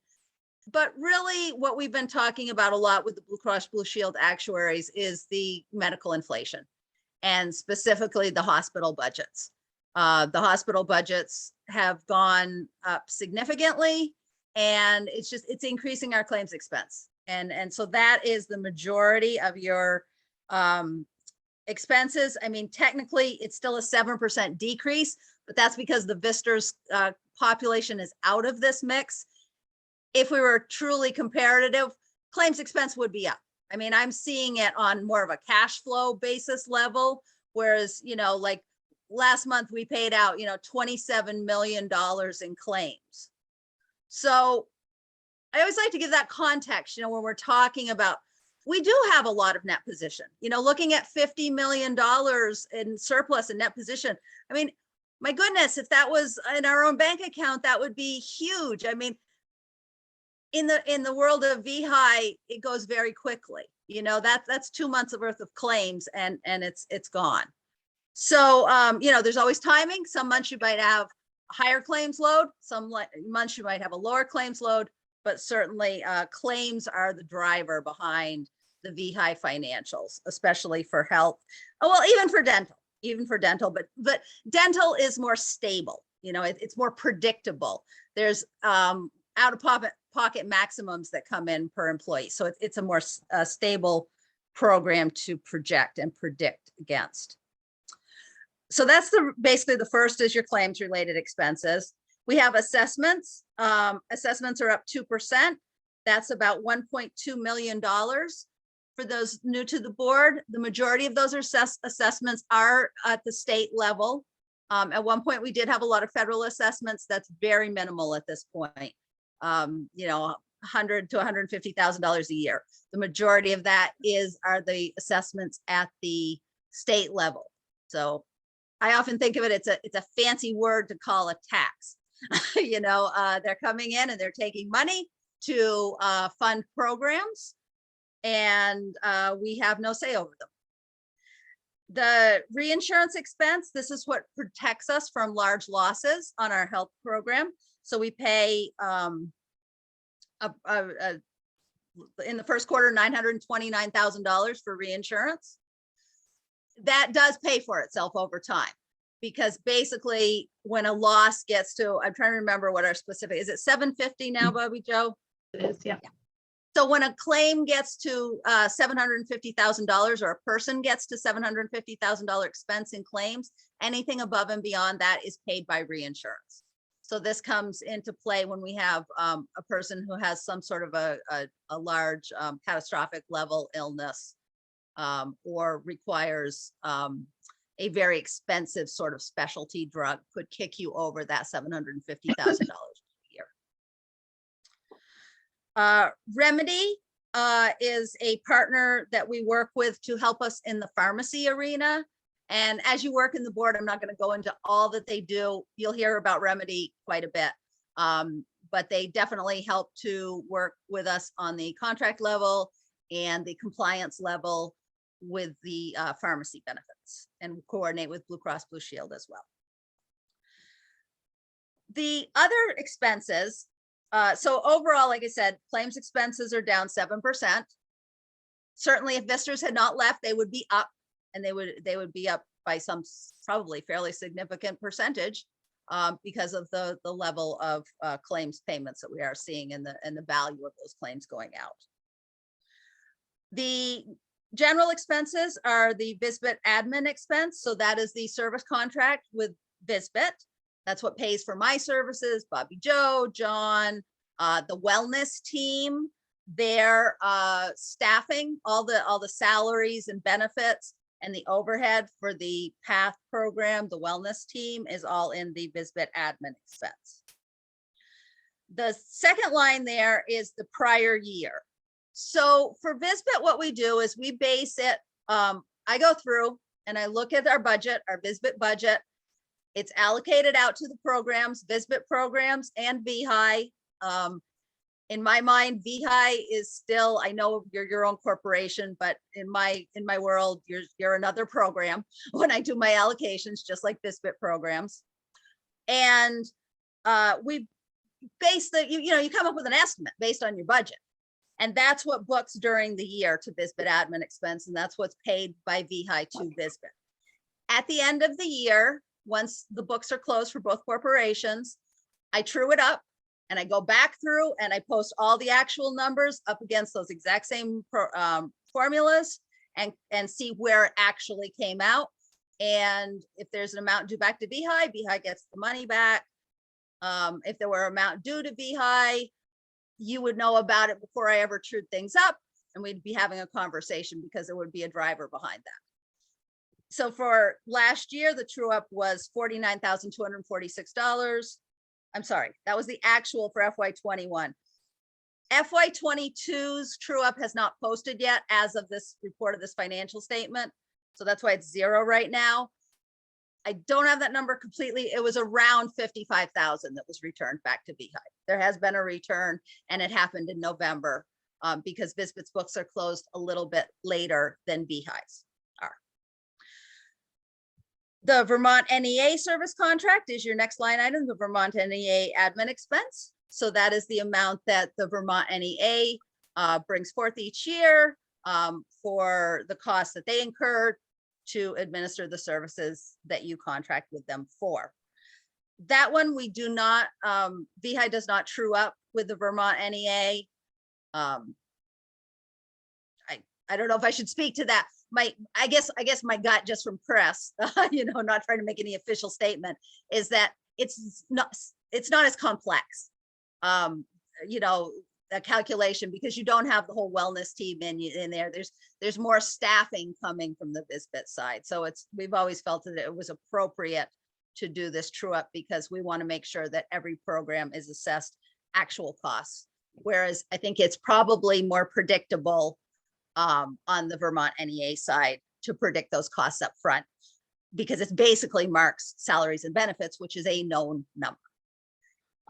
But if I've misspoken because I'm not involved with the NEA's development of that number, I do apologize.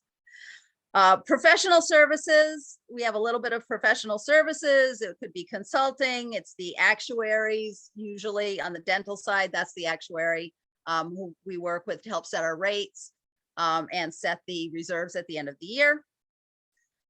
We have some money in compliance and health support. That would be our relationship with Gallagher Benefit Services. They help us with a variety of functions. A lot of the Department of Labor, vetting out new requirements, new laws coming down, things of that nature. A little bit of computer expense, that's basically the hosting of the VEHI website. Some insurance. You need to have directors' insurance so that if you were ever sued, you would have protection as you make decisions as directors. A small amount of other expenses, and then our wellness expenses. So far to date, we spent $402,000 in our wellness budget.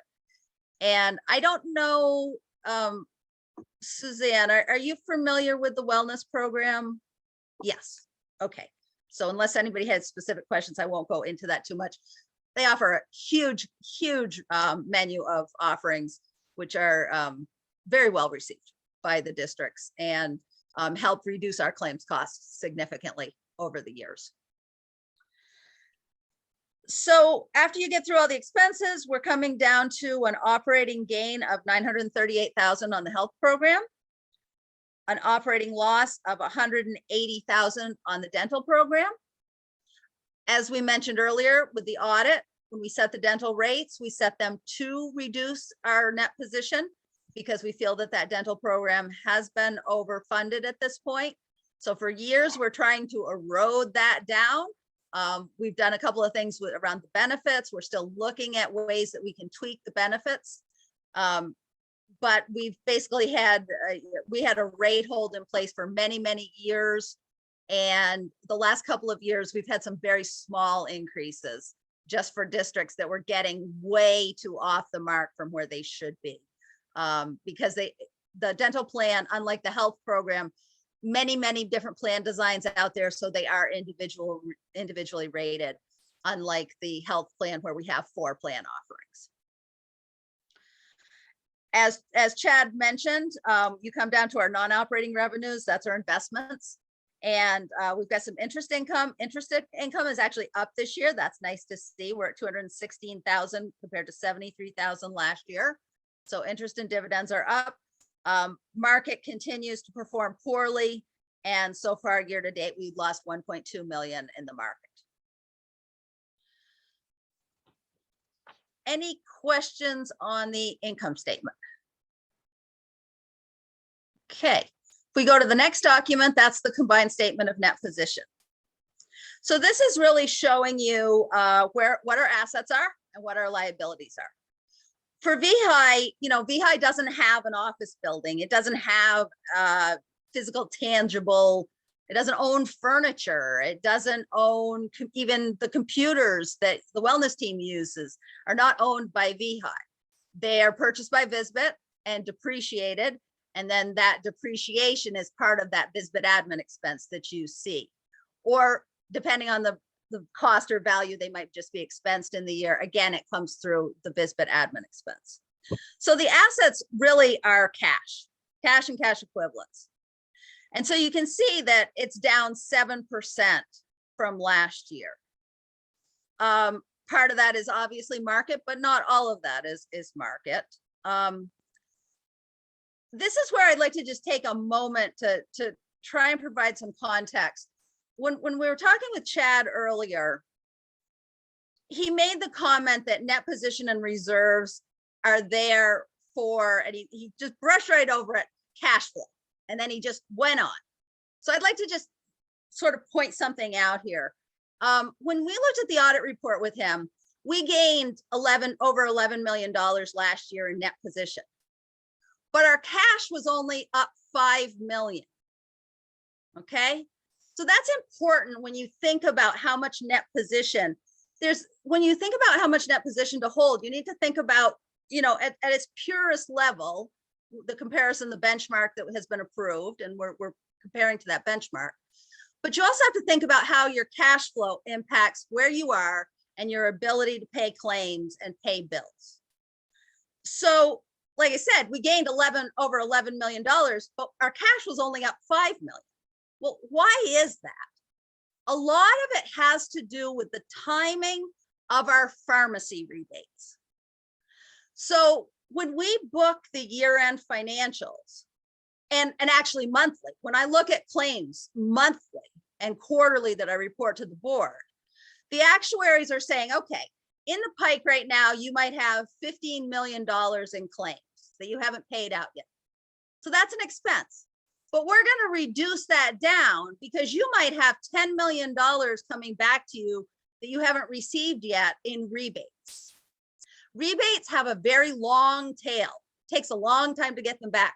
As a matter of fact, we just got a settlement a week ago of over $1 million related to FY 19, 20, and 21. So that was part of the reconciliation that Remedy helps us with. But even traditional quarterly pharmacy rebates are a good 18 months behind, 12 to 18 months behind.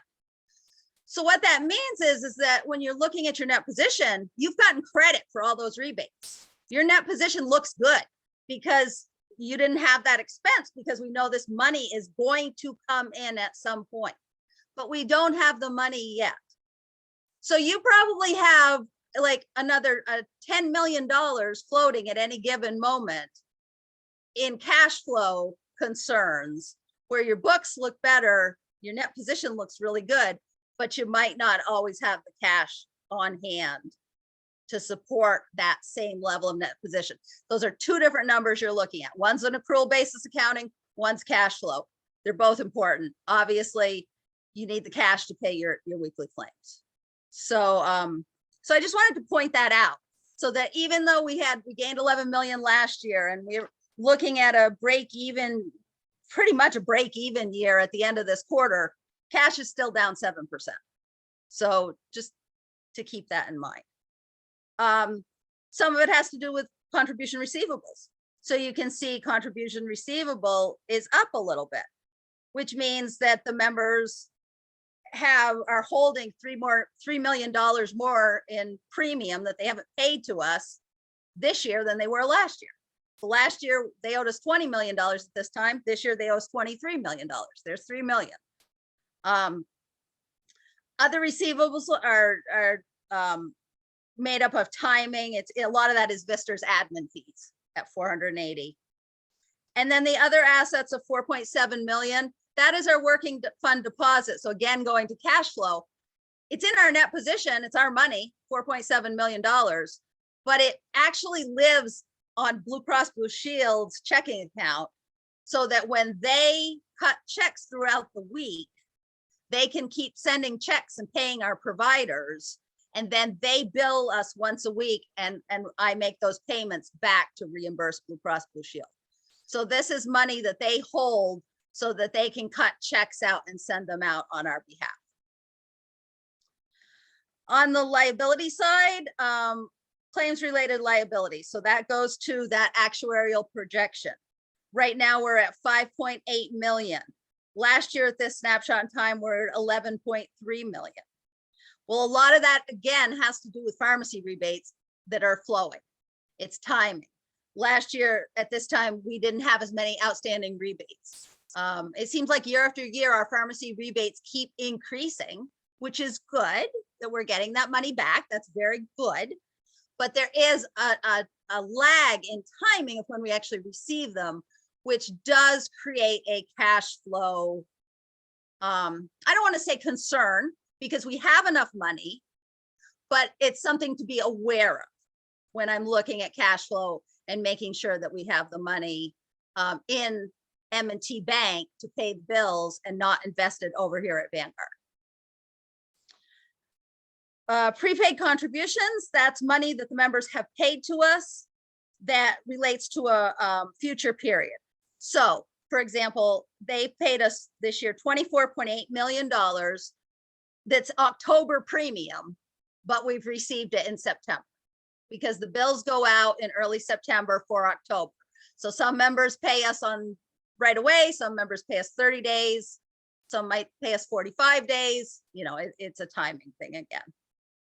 A little bit of accounts payable, those are just standard bills going out to vendors. A little bit of other liabilities, $100,000. It's still the $100,000 that I'm holding of Vister's money because of EGWIP and timing. So that brings us down to a net position right now at the snapshot in time of 49.5 million for the health program, 6.6 million for the dental program, and net position is actually up overall by about 14%. Any questions on that statement? Is that still a 17.4% net position relative to cost? Or is So it you higher can't than really that? do that. It's hard to do that mid-year mark I'm because sorry, you mentioned 17.4 earlier during the audit.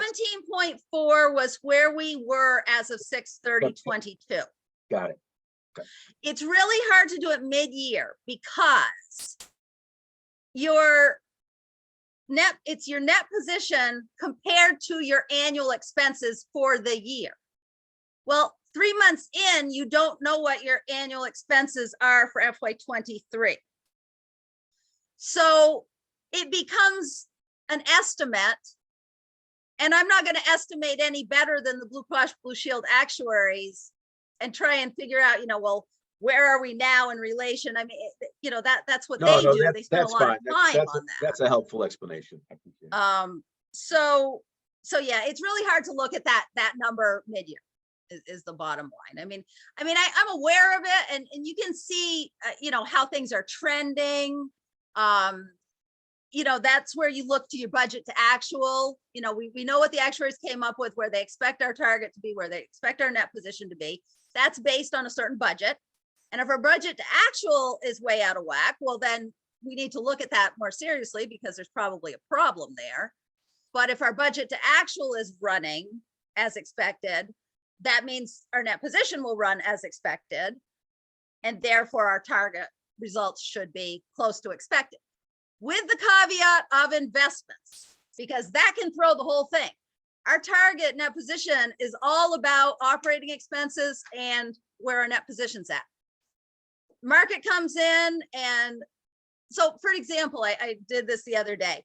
I just looked at 6/30/22 and said, all right, let's look at, say the expenses were exactly the same and we lost 3 million in the market. That drops us a percentage point. It brings us from 17.4 to 16.4. It's not unheard of that we could lose 3 million in the market. It's temporary because the market should come back up. And as long as we're managing our cash flow well, we shouldn't ever touch those Vanguard investments. The worst thing is to cut ourselves so tight that all of a sudden we have to pull out of that Vanguard account when the market is in a bad spot. And then we're realizing those losses. At least right now, it sits on a curve. Tracy. All this means to me is all very informative and very helpful. It means to me that either our net position policy needs to change. The reason I say that is because we appear to be purposefully, with good purpose, varying from the policy. Well, our obligation, our actual duty is to adhere and make sure that everybody adheres with us to our own policies.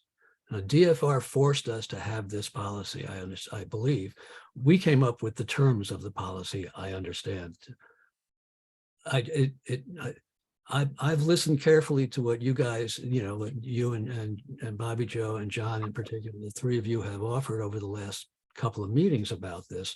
And I'm left with the conclusion that you would rather have a net position policy that has a higher average, I guess, So surplus. Now, we don't have to Personally- we don't have to debate it here, Right, but certainly you should respond. But Right. we're either going to adhere to our policies or we're not. And if Okay. our policies are wrong, by all means, let's change it. So first off, I think that is a lot of the reason why John and Bobby Joe and Mark are reaching out and looking to have this study done and doing that research. Yeah, I agree. As John mentioned, on the other side of on our VISBIT side, we look at 5 different benchmarks. Okay. And here we're looking at one target versus 5 different Okay. targets. Okay, So however, I think I agree. however it's resolved, all I'm I agree. suggesting is let's go I after agree. this. This is not an unimportant feature. Every No. $3 million is a Right. percentage on rate, and it's not our money. So Yeah, I just And wanted to respond- secondly, though, I just do want to speak to, I don't believe anywhere in the policy it says we can't go over 15%.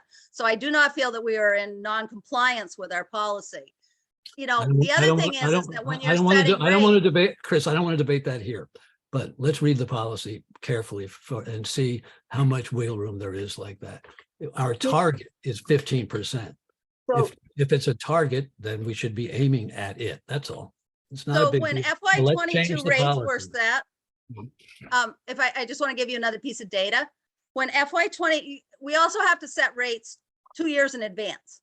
So there's always this, it's, Understood. even if you were to say, for argument's sake, you have to come to 15%. Well, good luck with that because you're 2 years out. So when the FY 22 rates were set, our projection was that we would be at, what was it? 13.4% at the end of FY 22.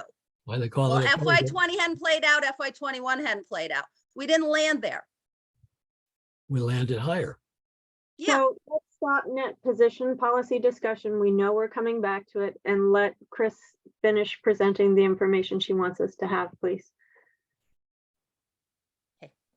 so on the budget to actual, we're running very much on track from where we expected to be. If you come way over to the far right column, it gives you a variance. That's just a nice way to, I like to just kind of scan down through those numbers and look at the sort of the summary line items. So for example, operating revenue, we're at 75%. 1 quarter in, you couldn't be any better. That's exactly where we thought we would be. Claims related expenses, again, 75% left for the year. We're at 25% in. So very much on target and on track. And you can go down through and look at all the individual line items if you care to, but there was nothing that jumped out at me as being particularly out of whack. Wellness expenses, we have only spent 17%. That makes sense. There's a timing issue with that. A lot of the costs are around the adventure, so those don't hit until a little bit later in the year. But overall, total operating expenses, again, we're at 25% spent, 75% left. So budget to actual is running as best we can. The non-operating revenues, the interest is running well. It's up from where we expected. The market change, I do not attempt to budget. It will be what it will be. So any questions?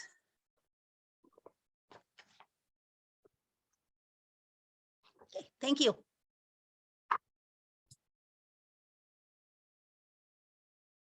Christopher, you're going to look at the investment report as well? Oh, you're muted, hon.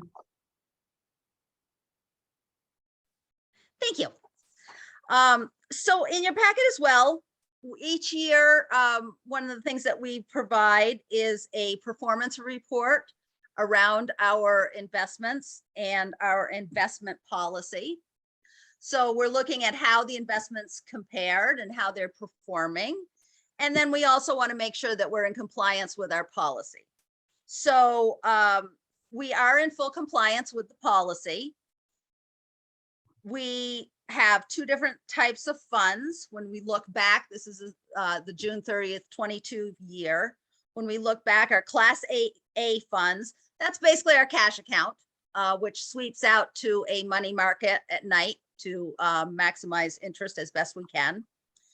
The fund was earning 1.34% as of June 30th. As we all know, returns on money markets and CDs and things like that are not very high right now, but we'll take the bit that we can get. This is pretty much our cash account. It's what we need to pay claims. We do keep a fair amount of money in that account just because of cash flow issues and timing of needing to pay Blue Cross Blue Shield. Class B is invested at Vanguard in a short-term bond index fund and a total stock market index fund. So basically both of these funds, we don't own any specific stocks or bonds. These are broad-based funds that replicate the entire market. Our target has a range on it. It's 75%, 25% bonds, 75% bonds, 25% equities. We don't rebalance unless we are away from this target by more than 10% for 2 consecutive quarterly financial statement cycles. So as of June 30th, we were at 23% equities, 77% bonds. We're within the target range.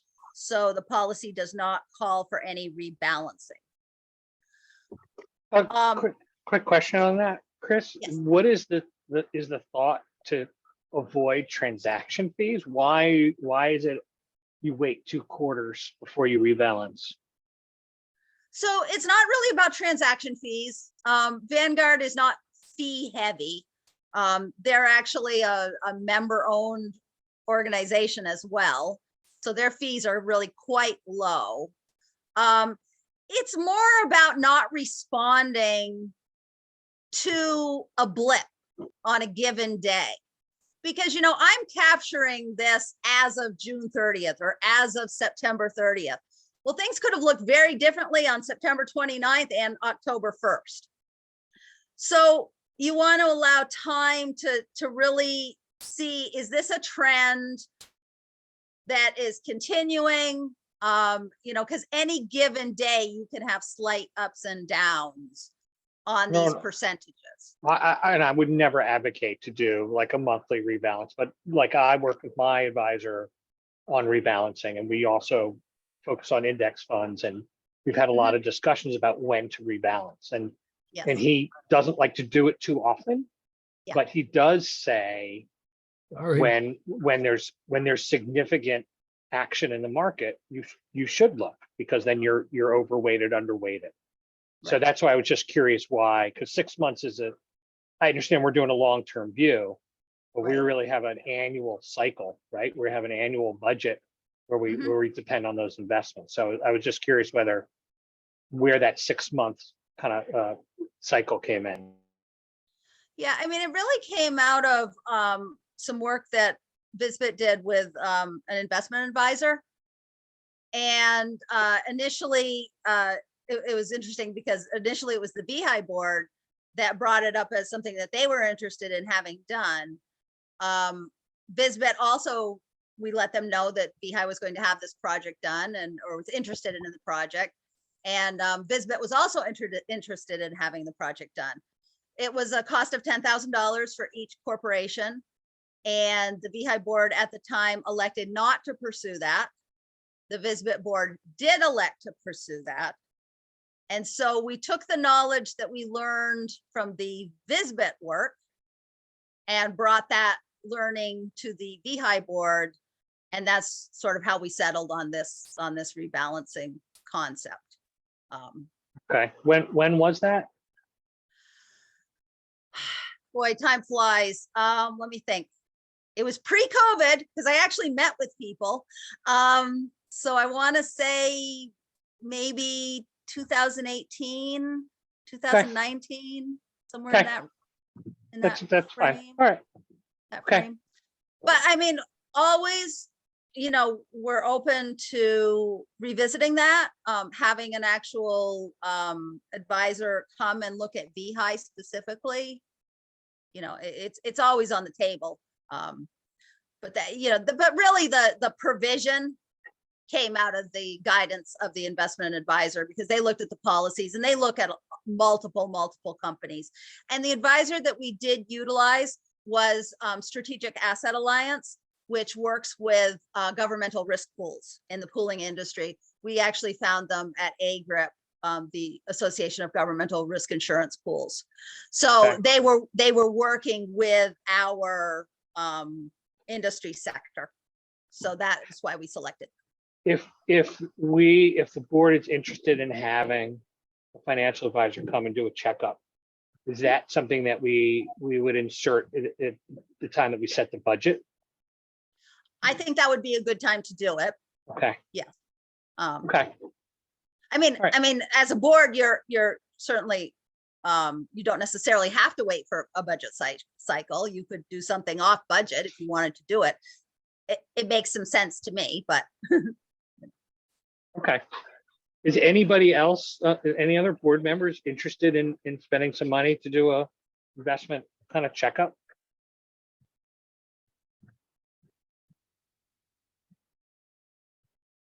There you go. okay. Okay. So the last thing I wanted to just note was that our portfolio yielded a minus 7.3 rate of return for FY22, as compared to an 11.5% increase rate of return for FY21. So while FY22 was poor, FY21 was extremely positive. So I do sort of have to look at that, as part of the market cycle. I kind of knew, I kind of suspected we were in for a downfall.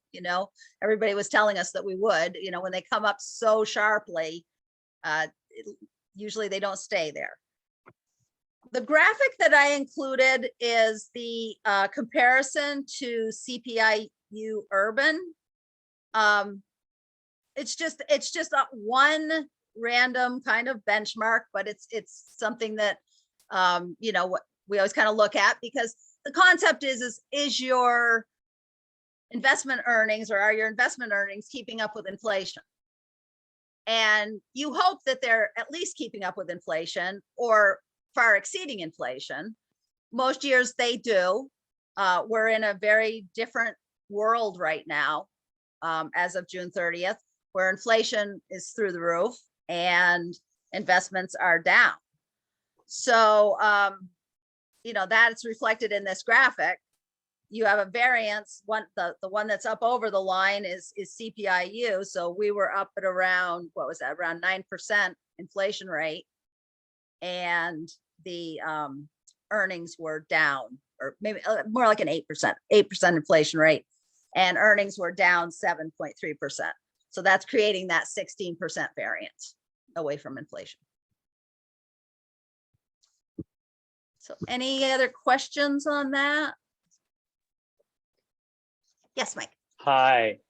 Thank you for including that. I now understand. I didn't understand why you put the CPI compare. What would be helpful to me is also a comparison of our specific investments with, let's say, that segment of the market, right? So are we doing better compared to, how are our investments compared to something, to give us an idea of, hey, we're beating the market, we're not beating the market, that would be helpful to me. So yeah, the Vanguard reporting that I do receive talks about our portfolio in comparison to other benchmarks from other firms. And I would be happy to include that in future reports. Absolutely. That'd be great. Thank you. Great. So I'm going to move us along. We have just enough time between now and 6, I think, to do management updates and talk about next board meetings. Definitely want to try and schedule 2 more before the end of this fiscal year, before we leave tonight, and then adjourn. Management. Who's up for Hinge? Interesting name, by the way. Interesting. talk- program. Yeah, do Sure. you want to talk about that, Mark? I know Right. you're interested. So Hinge is a national organization that is making a name for itself in the virtual world of physical therapy. Oh, yeah, yes, yeah. Mhm. I made reference to it in my, I think, last quarterly report, not the most recent one you received. Bobby, Joe, John, and I have met twice with the representatives of Hinge. Very impressive presentations. They contract with some very large corporations around the United States. They have an interesting business model with a return on investment promise. And Blue Cross is in the throes of negotiating a contract, ironing out all the terms. And we've been really impressed with what we've heard. And we're waiting to see what the final contract terms look like. And if they are consistent with what we expect them to be, we will probably be coming back to the board with a recommendation that we adopt the program. And at that time, we can give you more detail about how it operates. But from a virtual perspective, I have to say, it's pretty interesting to watch physical therapy done virtually. And the videos that they have shared with us and their commentary on how they work with entities like us and with patients, if you will, has been impressive. So we'll have more to date. I think probably in the next several weeks, I would imagine that Blue Cross will have some news on how that Yeah, contract. we should hopefully have something to bring to the board at our next meeting in March. Hopefully we can get the schedule in. I would add, I'm a little more skeptical. I think what they've done and shown is really looks great. But I've looked into their background. Maybe Mike, this would be a good one for you to look at their finances. I'm not sure how they're making money because they're just get all these investors putting money into it. It's the newest, greatest thing. And it's just a kind of interesting platform. So I'm gonna let Mike take a look because he's our resident investment advisor. Mark, it raises a question for me that's kind of up your alley, that's thematic. And we're making these shifts to virtual services, virtual medicine, virtual PT, virtual mental health. And right now it seems like it's addressing some of the shortages in healthcare services in our region. But are we just kind of shifting the shortage and changing the nature of it? And will it just, is this a short-term remedy for a long-term problem? That's a really good question. My sense is that this is not a short-term phenomenon. I think what I'm reading in the market is that telehealth is really becoming an established industry. COVID certainly accelerated that. And Hinge, I think, is one of the new kids on the block. To John's point, obviously, we can look into the finances. I think they're well capitalized at present. Whether that remains the case or not, we can look into. But I think the whatever cost shifting pressures this new telehealth industry creates for established PT practices, I think that's going to be an ongoing tension, if you will. But if I have to, my question is, if I have to wait 6 weeks to get into an in-person physical therapist or mental health provider, and right now I can get into them faster online, but is it going to become the case that I have to wait 6 weeks, 12 weeks for online services? At present, from what I'm reading, and actually based on my own personal experience, for what it's worth, it has been far easier for people to get telehealth appointments. Whether that remains the case in the long term, and whether telehealth industries maintain sufficient staffing capacity, to make sure there aren't long wait times, we'll have to wait and see. But there's no question that telehealth has really, made its name for itself, and during the COVID era. And no expectation that you do this tangent now, just a curiosity for someday. Mike, did you have a question? No, so a comment. So I used to work at the medical center, and telemedicine was increasing, and as Mark said, COVID just blew it out of the water.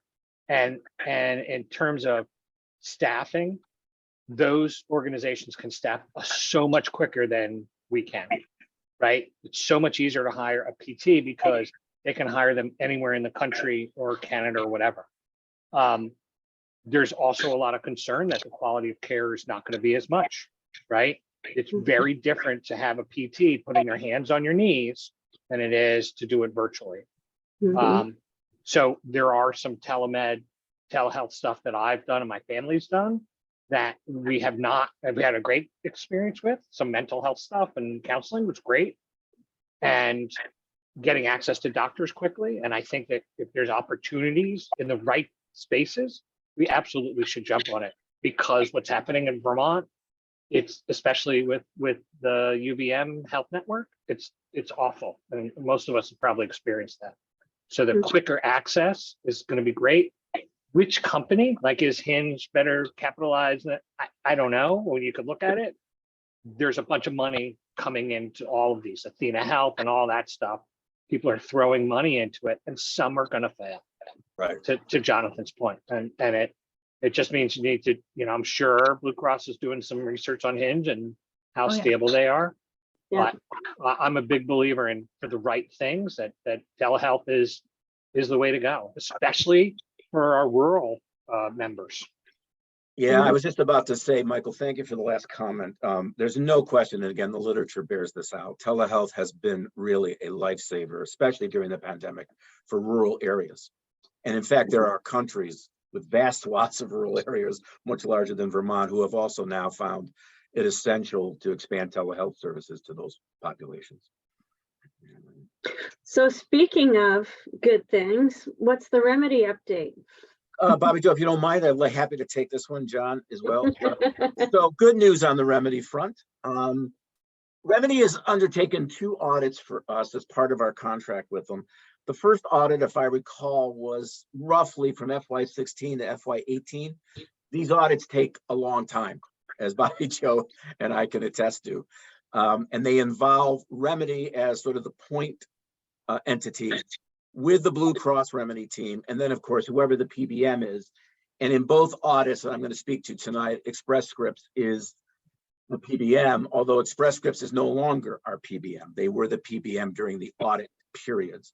The second audit covers FY19 to FY21, and that has, I think, concluded.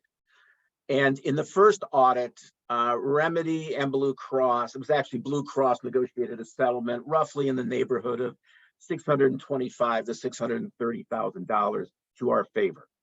So what that means is the PBM at the time, ESI, did not, according to the audit, honor its discounts under the terms of the contract, or didn't sufficiently rebate us as they should have.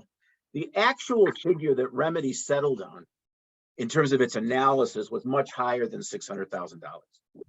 And over the course of going back and forth with ESI, Blue Cross thought 625 or 630,000 is probably the best we're going to do. And so we settled at that amount.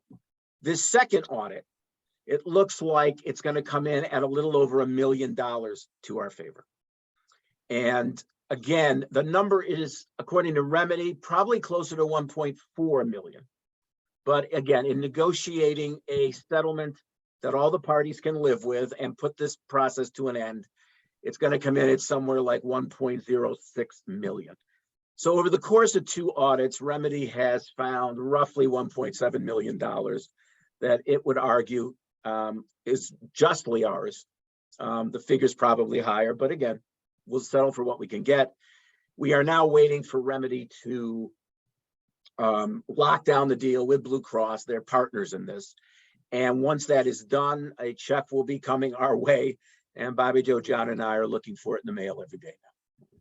So Chris, We is already that the got one the that you just money. got? if I say again, We did get the money, oh, we did get it. Oh, Yeah. good. Excellent. like last week, credit No, on our it's invoice. not in the mail. It's in Chris's office. We've got it. Excellent, Chris. Yeah, they basically I don't didn't send know us a separate check. It's just, it's offsetting our weekly claims, but we do have the money. Yes. We do. Excellent. And let me say also, and again, I made a comment to this effect in my most recent quarterly report. In the 20 years I've been doing this work, it wasn't until we contracted with Remedy that these audits began to produce the results that we're talking about right now. They've got the staff, they have the technology, and they are dogged in their interactions with the PBMs, who, you know, are not exactly starved for money. So good news, and even better news that I know the money's arrived. Well, Mike? Does Remedy get paid a percentage of what they save us? No, it's a set, we pay them around, it's about $500,000, give or take right now, Chris, maybe a little bit more. I think it dropped to 375. Oh, Three okay. 75 now. Yeah. Initially, it was 525, but now it's Yeah, 375. the Yeah, third because- contract, is it the second contract we negotiated with them? The rates came down.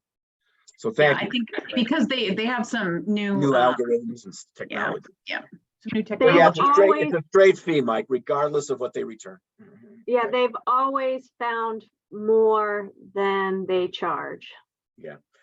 And that's on top of the discounts that we have benefited from just through the negotiations.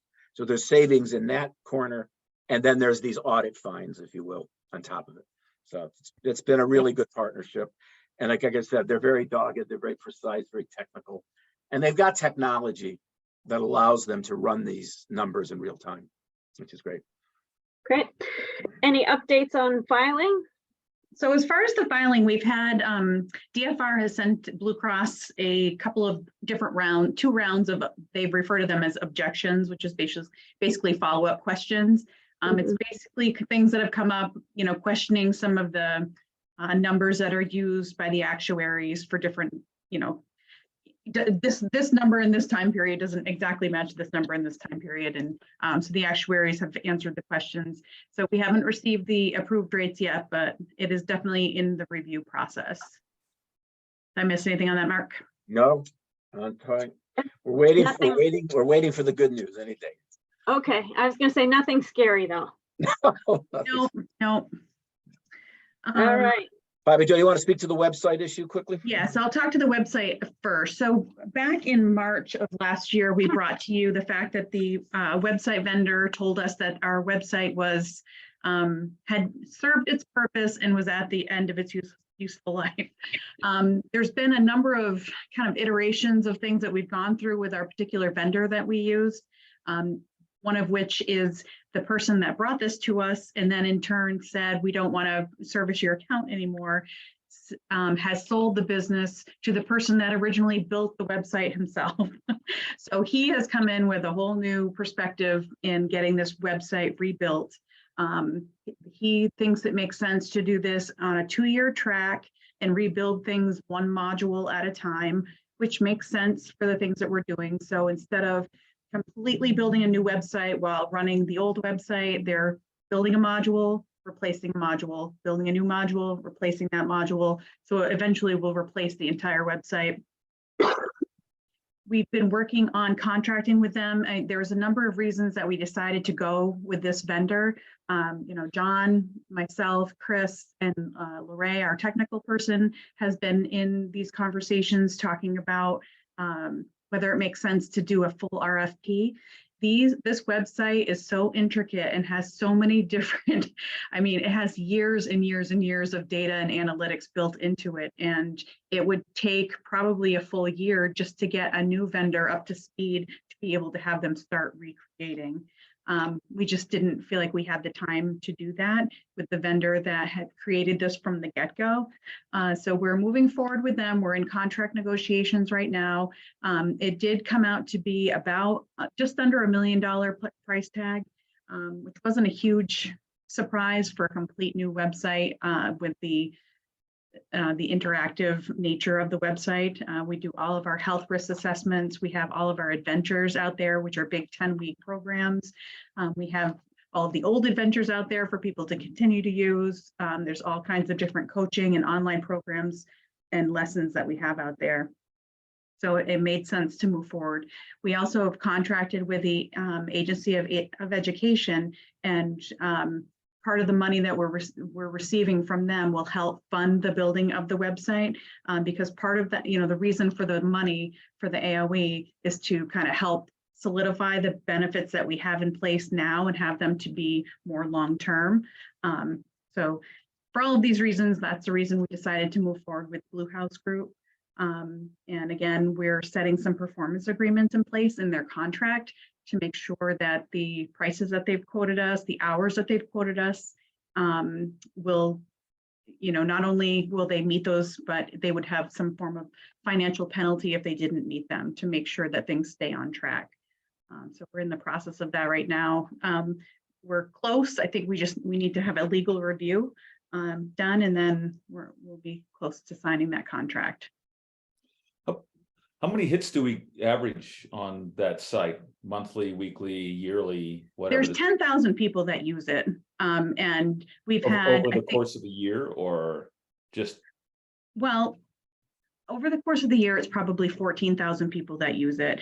There's 10,000 people that have signed up for the adventure already. Actually, I take that back. It's probably closer to 8,000 that have signed up for it. And all 8,000 of those people use that website for all of that. And then there's other people that don't do the adventure necessarily, but they use it for different courses. You'll remember that we have the program that if they hit 200 points by doing all of these different things, they receive a $100 LL Bean gift card. And we sent out 6,000 of those, I believe. So, I mean, it's a very well used program, and it's something that our members just love, and would be really disappointed if anything, if that came to end. So that's why we feel like it's important to move forward with it, and as quickly as possible, which is why we want to use the current vendor.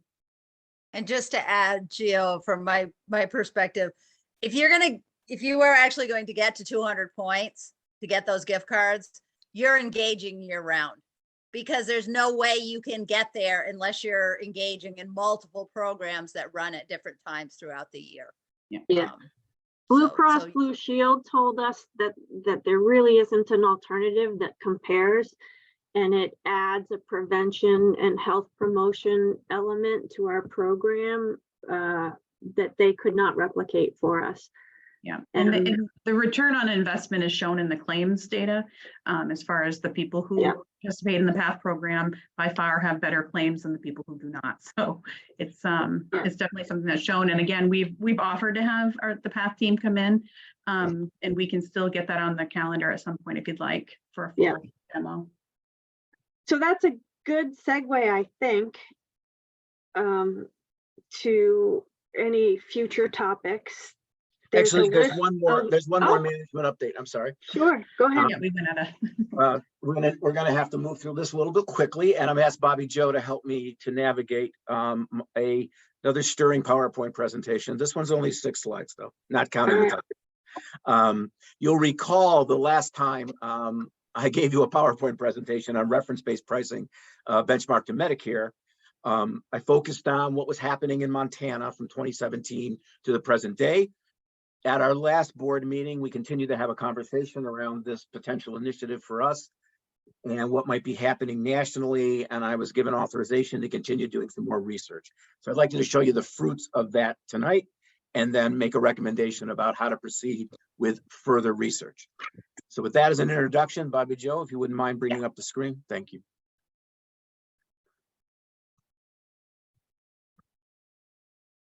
okay. And I'll be happy to send this PowerPoint presentation to you after the meeting. Can you see it okay? Not yet.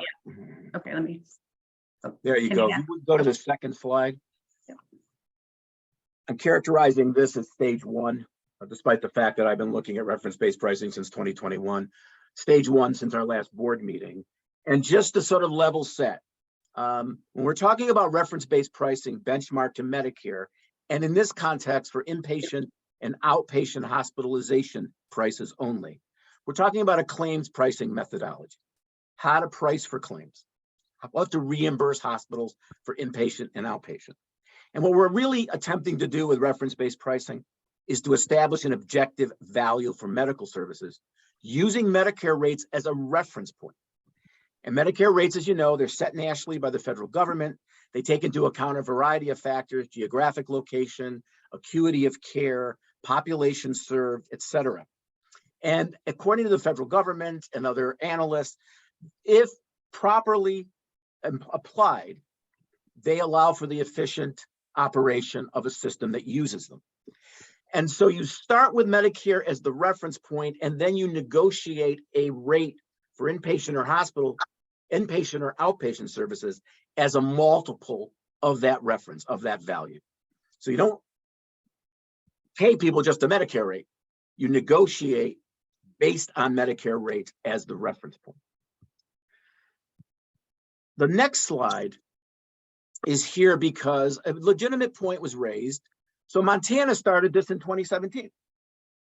And they negotiated with 16 acute care facilities, hospitals. And they brought them to the negotiation table and they negotiated a reference-based reimbursement price using Medicare as the reference point. And in the course of the first 2 years, 2017 to 2019, you'll recall, they saved approximately $50 million. They lowered costs, didn't just bend the cost curve, they lowered costs by about $50 million. In the last 6 years, they have not had a premium rate increase for their state employees and their state employees' families. They have a pool of approximately 31,000 people.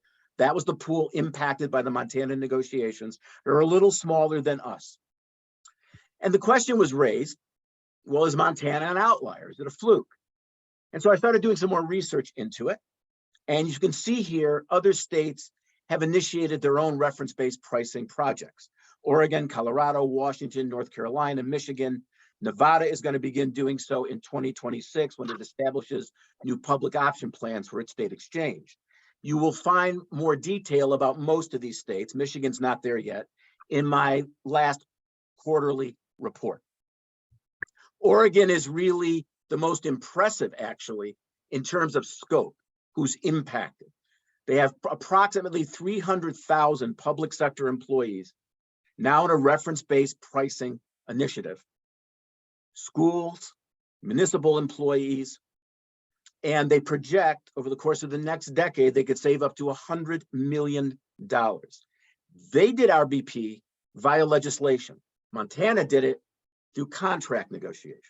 Colorado, Washington, then Colorado was via contract negotiations. Washington, North Carolina, Washington was legislation. North Carolina was contract negotiations. Michigan was legislation. You'll also notice that there have been other efforts in Massachusetts, New Jersey, and a very large healthcare fund, a lot like us, except a lot larger. The 32 BJ Health Fund in New York, New Jersey, and a little bit of outside that area that is also now looking at RBP as a potential for lowering costs. So reference-based pricing benchmarked to Medicare is not confined to Montana. It's an idea that is beginning to catch fire. So as I began doing more of this research, if you would, Bobby Joe, the next slide. Thank you. Also to remind us that as I was doing my research in 2021, unbeknownst to me, the state auditor was also researching reference-based pricing. And also, in this case, specific to state employees only. So the state employees are self-insured as we are. They have a pool of about 25,000 people, about 10,000 less than us. And the auditor's report said, if you applied reference-based pricing benchmark to Medicare using this particular methodology for 39 services, the state employees plan would save approximately $2.3 million annually.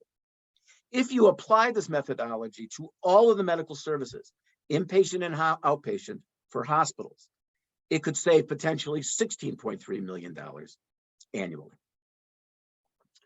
So based on all of that, I continue to have conversations with two people in particular, not only them, but they're my sort of go-to people. Next slide, if you would, Bobby Joe. One of them, of course, is Marilyn Bartlett, the woman who spearheaded this project in Montana. She's now a senior policy fellow at the National Academy of State Health Plans, NASHP for short. Marilyn is a deeply impressive person. Sometimes I think about her in the same day and I think about Chris. Very empirical oriented, very number oriented. She worked for Blue Cross Blue Shield carrier, I believe in Montana. She's worked as chief financial officer for a third-party administrator, and then she headed up as an administrator the Montana State Employee Health Plan, as I said, approximately 31,000 covered lives. And she completely turned around that pool. It was sinking badly. She saved it reserve-wise. You can see here the numbers, projected at a minus 9 million loss, it had now a positive $112 million in less than 3 years in the reserves. The Montana legislature actually raised that reserve to pay for other programs because it is so fiscally solvent at present and doing so well. And for her efforts, Fortune magazine appointed her number 13 on the world's 50 greatest leaders of 2019. So Marilyn continues to be an inspiration and a guide and is very amenable to working with us. And then Chris Deacon is someone I've met more recently, recommended by Marilyn. She's an attorney by trade, but she used to run New Jersey's public sector risk pool for 820,000 public sector lives. And that's state employees, teachers, uniformed professionals. She's credited with saving New Jersey over $3 billion through different initiatives when she was in that post. Very smart, like Marilyn, empirically oriented, understands the industry, used to manage New Jersey's contract with Horizon, Blue Cross Blue Shield. And now she runs her own consulting firm, has different clients, and she calls that Versan Consulting. You can go on the website, find the link to it. A lot of really good information, and some of her clients are also listed there, and you can see what they're trying to do to save costs. So, long story short, what I'd like to propose for what I'm calling stage 2 of this RBP project, and it's still research oriented, is that the management team actually meet with Marilyn and Christine. And there may be other people we can bring into this conversation as well. I'm very open to that, to discuss the kinds of things we're talking about right now, and also to help us conceptualize and design an RBP analytical and negotiations, what I'm calling a roadmap to lower hospital prices. We would then develop that roadmap with their guidance. And again, it may be others as well. Doug Hoffer, the auditor, may have contributions to make. So we can bring something back to you for a serious conversation and hopefully an action item that we can think about going forward to lower costs. What I'd like to do is to set up these conversations in the month of January, early February, come back to you in February, early March with our findings and recommendations. And as I said at our last meeting, because I know there's so much work and everyone's plate at VEHI, I'm happy to continue being the point person for the project, setting up meetings, facilitating them, conducting additional research, and then monitoring what's going on with reference-based pricing around the country, working collaboratively with Bobby, Joe, and John. So that's where I'd like to take the next stage of research, and would love to have your blessing to do so. And obviously would love to see what Bobby, Joe, and John think as well.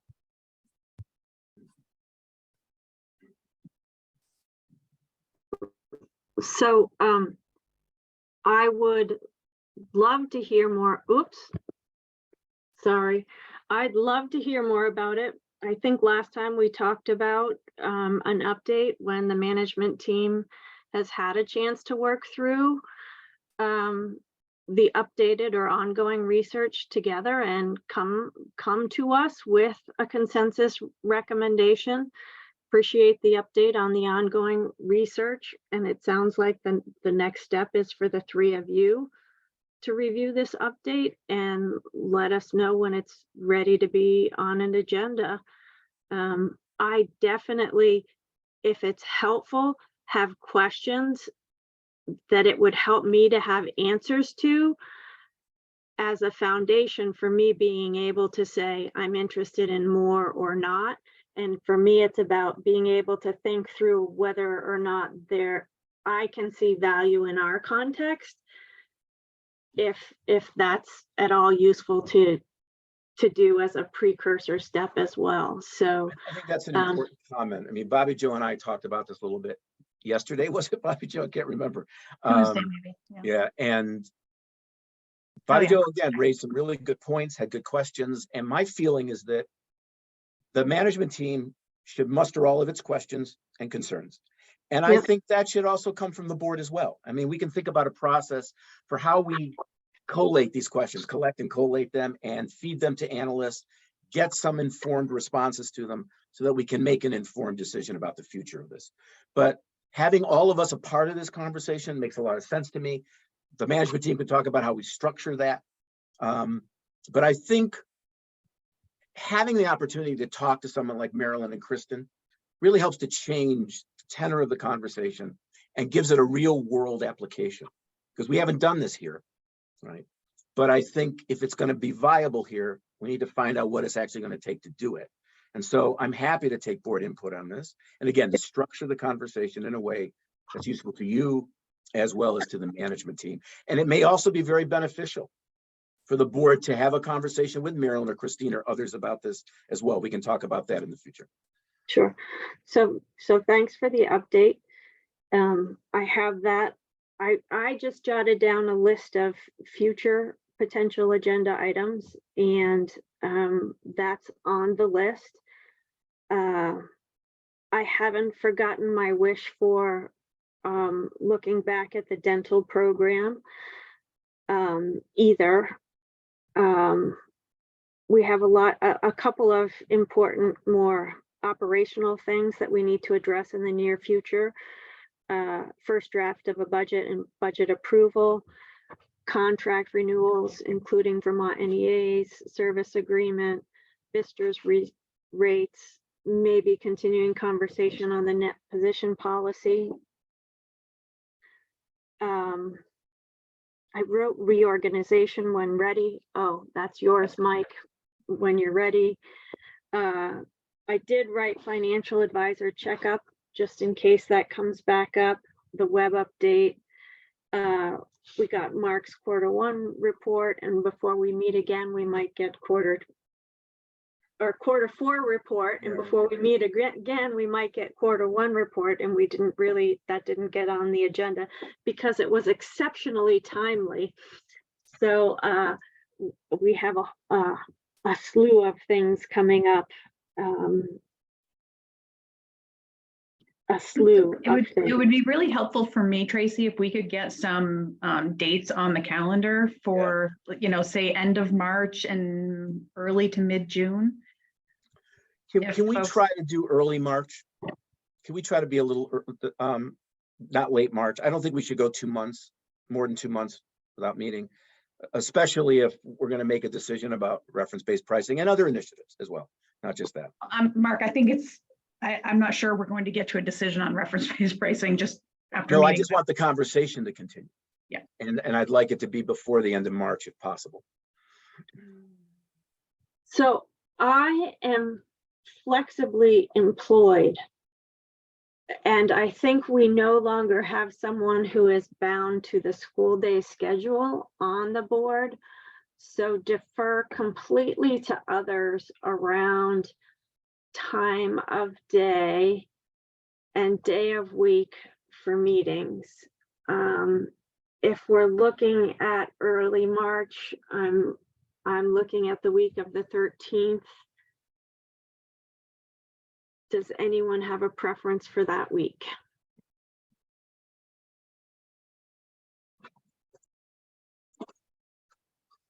'16th looks good. 16th and 17th, St. Patty's Day, look pretty free on my calendar for 3-hour blocks.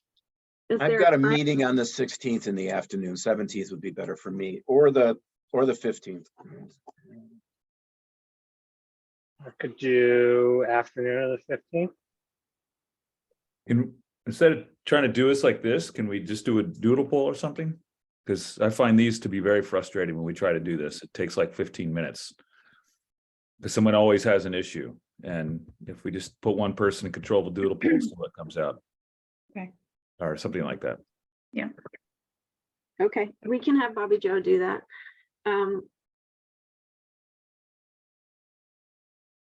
But she's going to do 2 at least, one for mid-March and one for mid-June.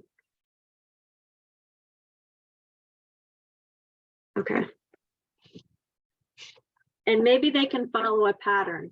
If we find Wednesday afternoon, the 15th of the month works, then we look for the 15th of March, the 15th of June, and the 15th of the Ides becomes our meeting date, so people can kind of plan proactively.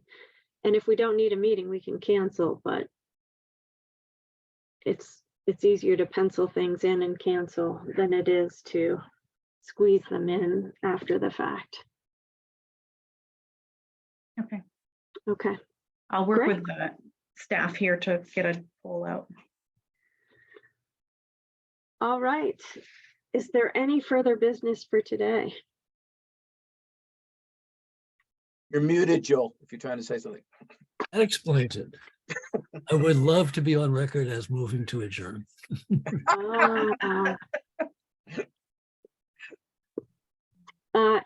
If there is no objection, we will act on Joel's motion and consider this meeting adjourned at Thank you. 6:07 PM. Thank you all. Thank you all. Thank you, everybody. Thanks, Bye. everybody.